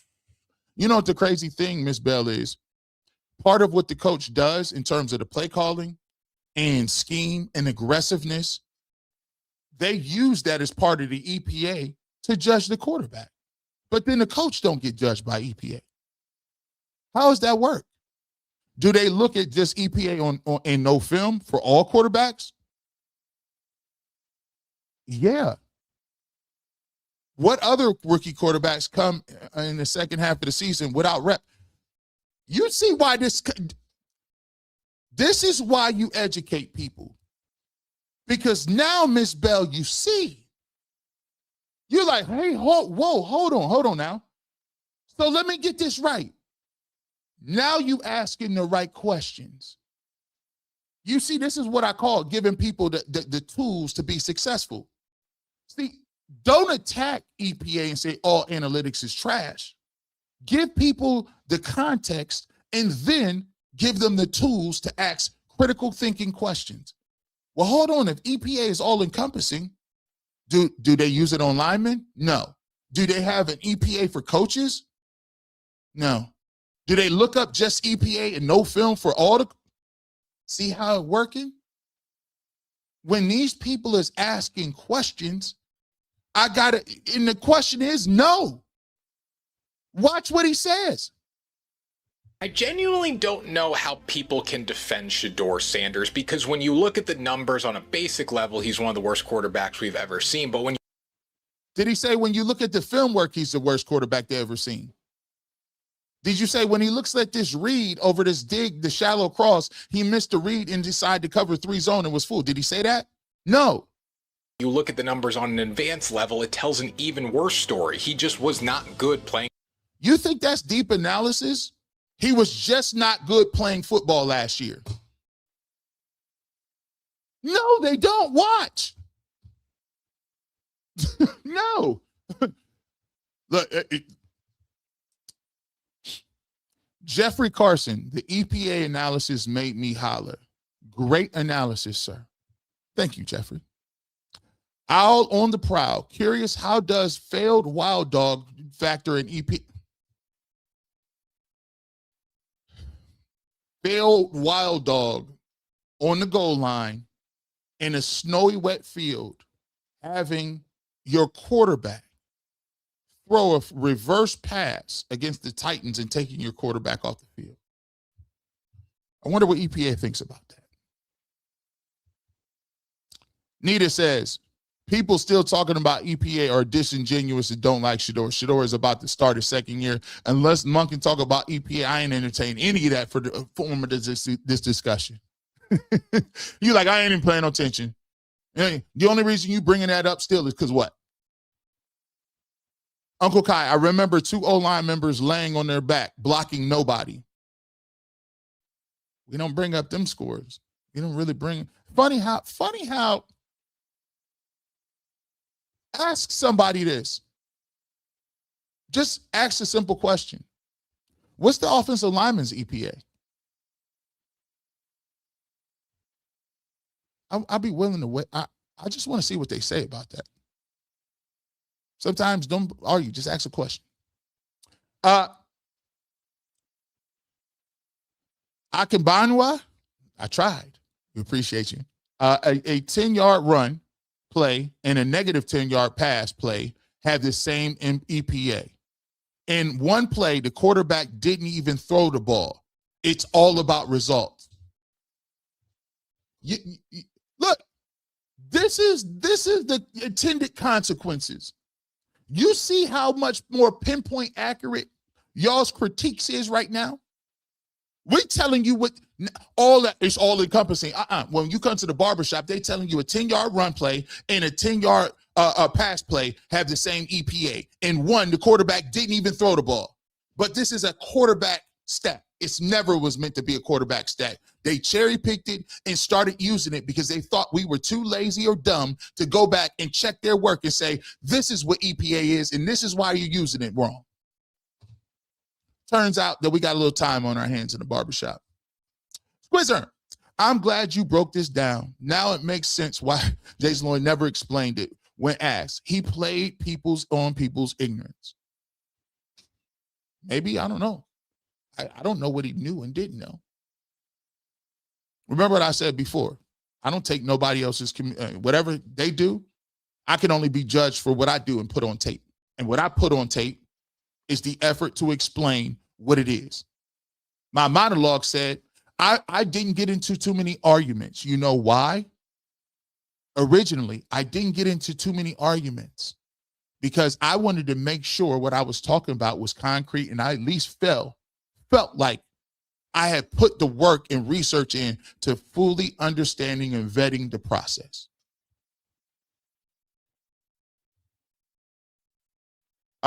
Zed Max says, G, they won't even break it down game by game to see how he ranked weekly.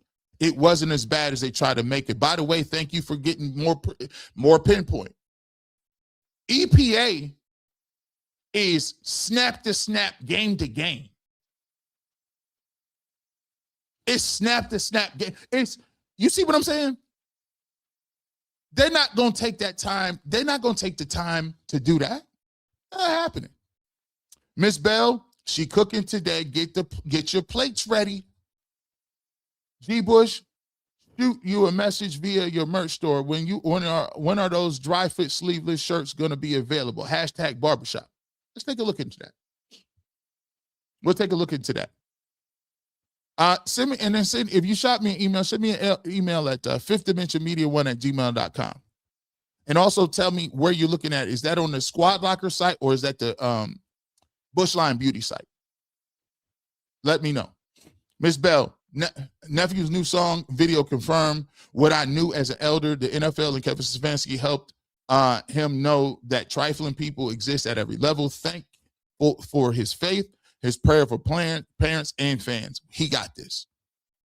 Shout out to Shedeur and his new video, man. Make sure y'all go check that out. Vanjie says, woo!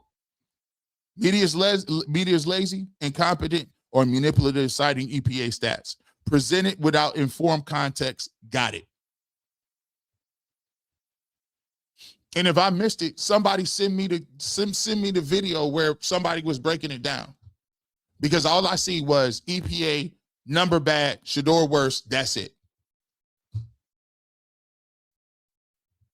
Miss Sunny, FL22, EPA is just another corporate American metric used to control what they think performance is because they don't trust what they see with facts.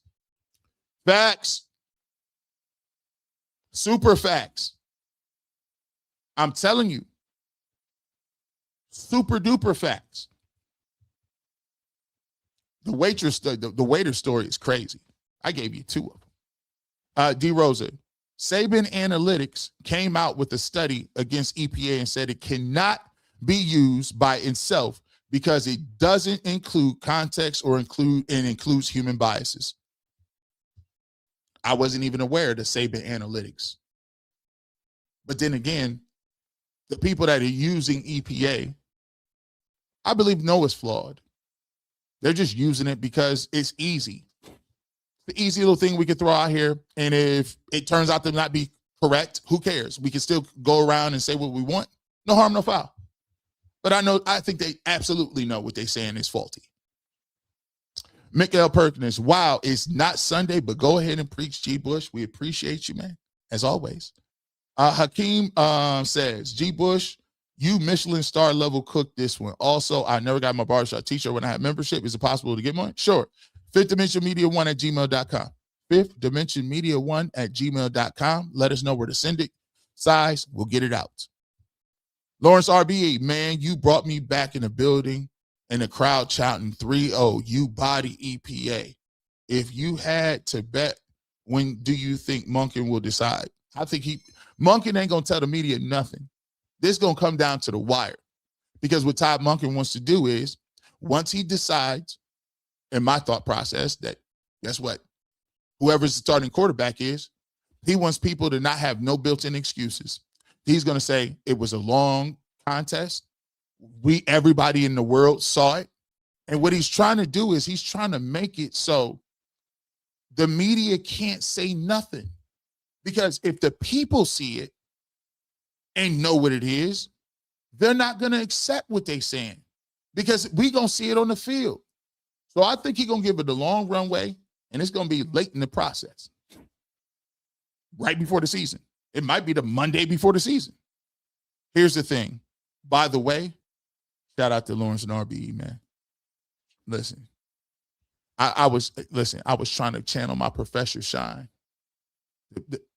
The DNA Professor Shine third round, one of the craziest rounds of all time. He over here when you break down every molecule in DNA. Let me know if you got some battle rap fans out there. That Professor Shine scheme was crazy. Woo! And it is a 3-0. This is John versus Jack Boy. Remember John versus Jack Boy? And he's like, he pulled out the Walmart chain. I got this from Walmart.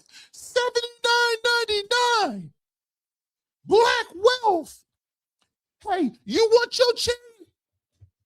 Well, go get it. Bro. Rock goes crazy. Bro. Crowd shaker. Crowd shaker. Life is beautiful, grand. The variables matter. Yes, they do. Mick Purnell, if EPA equals deflection. Boy, this is what I enjoy. You see how you done sat through the whole lecture. Bro, y'all about to be going around. Y'all about to be going around when y'all get outside, go me in the grocery store.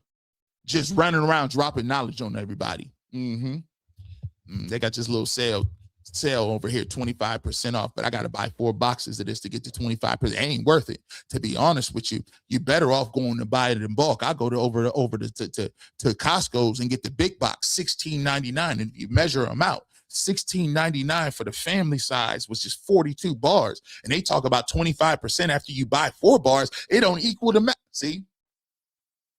That's going to be scheming. I didn't listen to Professor Bush. You can't run nothing past me. I know what you're trying to do. We locked in over here. T-Storm, G. Bush, I want to thank you for the education you provided me during my time as a member of the barbershop. It has been next level. Today's show has been a masterclass. Keep cooking. T-Storm, thank you so much. And that's what we do it for. We do it. And you know what's so crazy? I don't even tell Rosie what we're about to talk about. She's like, yeah, that was a good show. You just did a Lazy Bone interview. I said, yeah, that's cool. She tried to talk to me. Yeah, that's cool. I got something crazy today. I got some fire today. You ain't know it. Mike Stephanie, EPA guys are so mad at you right now. Hey, you don't gotta get mad. I'm ready for the rebuttal. Why would we be mad? What does it get mad about? This is an intellectual conversation. You gave me something. I gave you something. You give me something back. I even told you what EPA is good for. Didn't I show you? I showed you. I still got, listen, by the way, I got slides I ain't even used yet. I got slides I didn't even use yet. You can use this. Here you go. You want some more slides? Look, I keep telling you. Huh? I keep telling you what's going on. It's just not the quarterback. You know what I'm saying? We talking. I got other clips. We ain't used none of this stuff. Come on now. Fish. What you want to talk about? The film and EPA disagree. Top EPA question of performance. Coaches see you on the film. Misreads, late throws, poor footwork. Easy scheme-generated completions. But this dude over here on the left-hand side, he finished first in EPA. You see what I'm saying? He finished first in EPA. EPA rewards the results. Film reveals context. You could go over here to this dude on the right. That's CJ Stroud. He finishes 20th in EPA. The film reveals he has constant pressures. His receivers drop the ball. He has poor pass protection. He has no running game. He has excellent processing and elite anticipation. Negative plays drive EPA down. Sacks and hits drive it down. Drop-worthy throws are there. Predictable scheme is there. Low team context. EPA doesn't see the obstacles. Film shows the real performance. I got slides I didn't even use. Sound like the Cupid stuff. Slide to the left. Boom. 2 hops this time. Let me get this off there. I got videos I ain't even used yet. You talk. I got all day.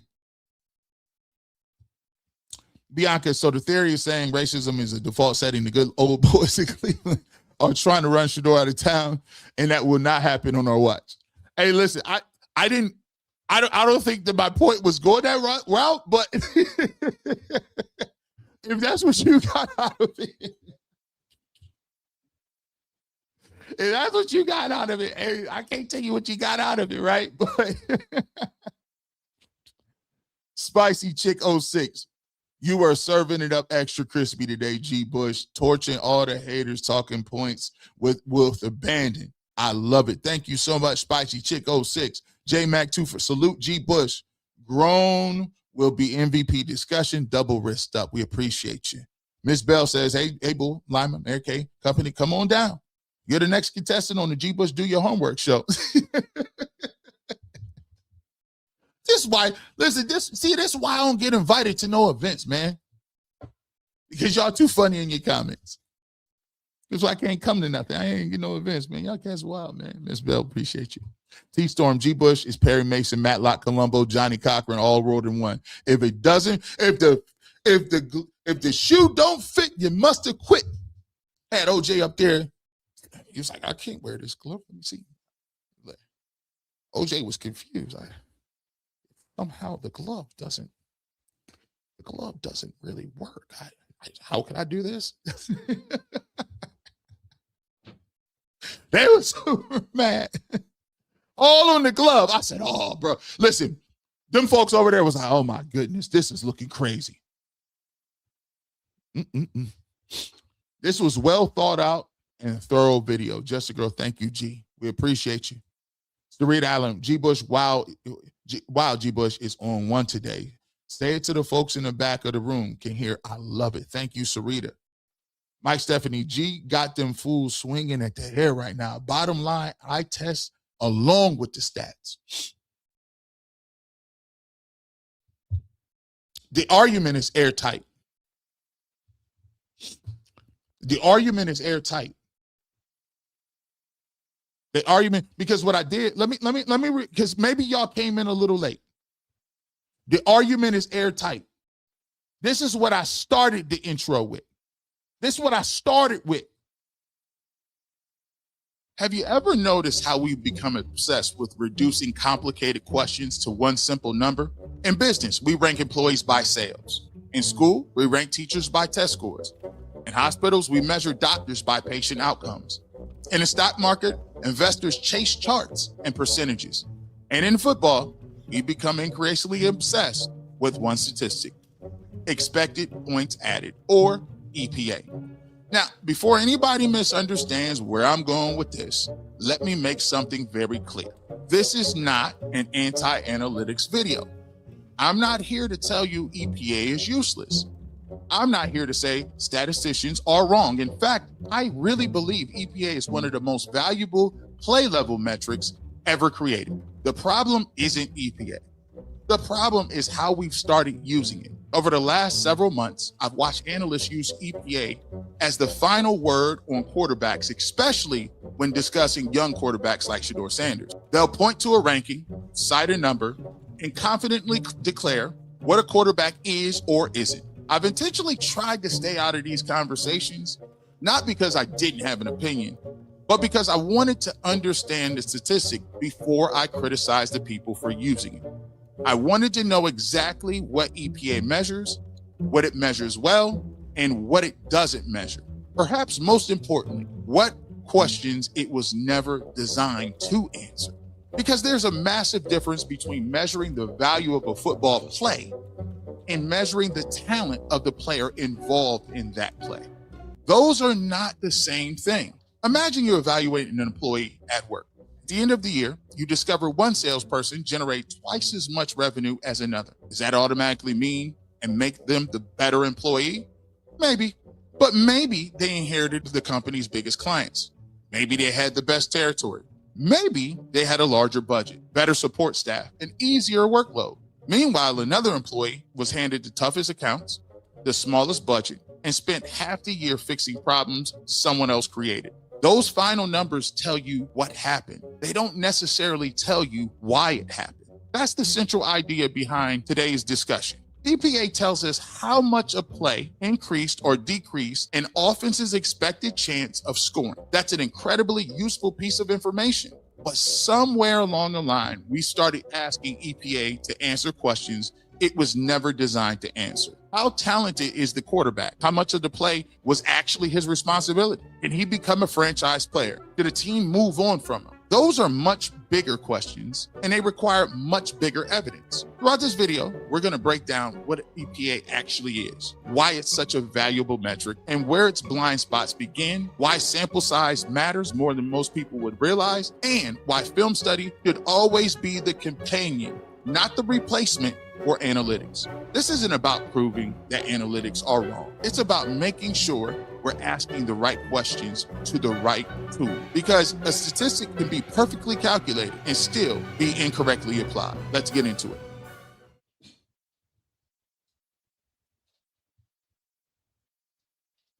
And of course, that's why we put this together. It is why it is important to set up and give them a preface as we talk about it. Don't come up here telling me what nah, we already done told you what it was. Here we go. Oh, they swinging at the air. Yeah, they swinging a little bit. 1852 is the equivalent to the average person. That's crazy. $18.52. That's the Deshaun Watson comment. But G. Bush, what about the inflation? Throw something in there. But what about this, though? What about the pink dolphin in the corner? Thank you, G and Rosie, for all your hard work. Black Spider-Man, thank you so much. We appreciate you. We appreciate you. Devin, the dude, your work is impeccable. That's all, man. I thank you so much. That means a lot, man. It definitely means a lot to me, man. Brown's Pride, excuse me. Thank you so much for becoming a member. Send us your shirt size for fifthdimensionmedia1@gmail.com. fifthdimensionmedia1@gmail.com. We'll get that out to you. Thank you so much for joining the family. T Storm says, G, can we get one on interview with the Press Room Breakdown? I love his work. Press Room Breakdown. I actually want to see what he looks like. He does great videos. He always does his voiceover thing. I want to do that. Let's reach out. Press Room Breakdown. I like your stuff. I've even used some of your stuff on the channel. Let's cook. Hit me up. If you're watching this, get it to him. I don't know if Press Room Breakdown is on Twitter. Get it. Tell them the people to hit me up. I'm trying to cook. You know what? The people call you up. You know what we gonna do. King Aaron, Proverbs 1, verse 1 through 6. Gaining knowledge and wisdom destroys deception. Cook. Yes, it does. Get away from the new math and get back to the long division. Land Grandolph, I appreciate you. No man's it. I hope you get the Shedeur Sanders interview on the bye or the end of the season. G. Also, Jason picked one of his legs up and put it on Shedeur's side. You almost got him to raise the wrist up. Oh no, listen. The barbershop is undeniable. We converting everybody. It's either you get down or later. You get now or pay us later. He might as well, bro. Like, what's going to happen is when the Browns start playing and it's fun to watch, it's not going to do you no justice to be sitting there talking about who ain't this and that. It's time for you to full pivot. You know it's kind of quiet out here. We ain't heard certain people be talking in a long time. And like, listen, I'm gonna chill out on this one. Big Walt, thank you, G. Bush. This show is exactly why I became a member. Thank you so much. I appreciate you. I really do. Because y'all the reason I put this energy and effort into these type of videos, right? D. Skull, G, 1,000 thanks for my deepest respect for your research, analysis, and presentation today. In other words, EPA is a team stat at best. You are one smart. We appreciate you, man. We appreciate it. G. Bush gets a PhD in Cleveland media. Hey, man, PhD is strong. I wouldn't even call my doctor. I wouldn't call me a doctor because it disrespects the work that doctors got to put on. Doctors, you got to be on it. You got to go to undergrad. You got to get a master's. You got to get a PhD. You got to get a residency. You got to start a small practice. You got to have millions in errors in emission surgery.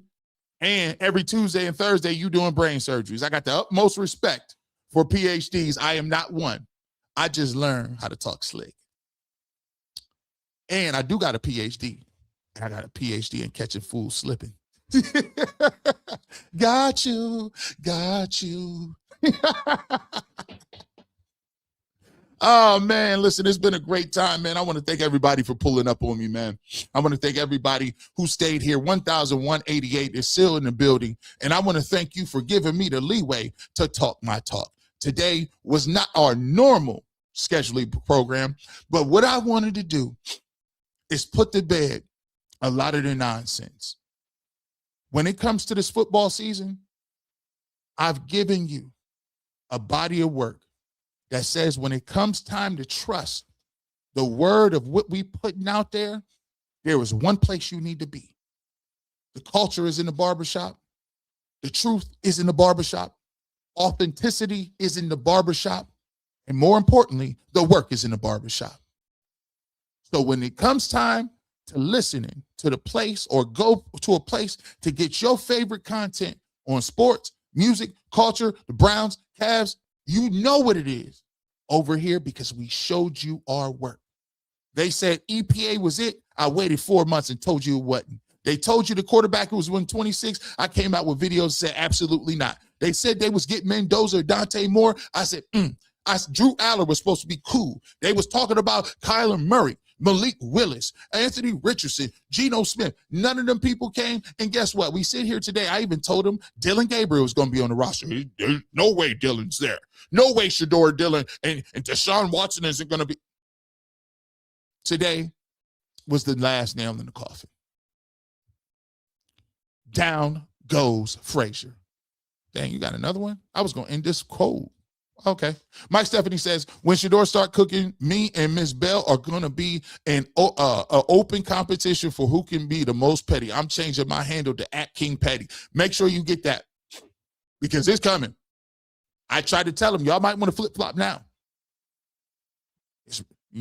A storm is coming. I don't want the ark doors to close on you. Neil Gray, the Browns culture is manifested courtesy of Andrew Munkett and Haslam. These young guys like Shedeur, Schlesinger, VA are going to destroy the NFL in 27. And we're going to keep talking about how they destroying the NFL in 27 and have fun doing it on the barbershop. With that being said, you never know when G-Bush might show up, radio, television, internet. But if you want the fresh cut on sports, you want the truth, you want thoughtful analysis, and you like people that show your work, well, we all over here. Have a good rest of your evening. Good weekend. Don't forget, tomorrow, 2 p.m., we back on Top 5. We don't sleep over here. And as always, you know what it is. How we giving it up, man. Go Browns.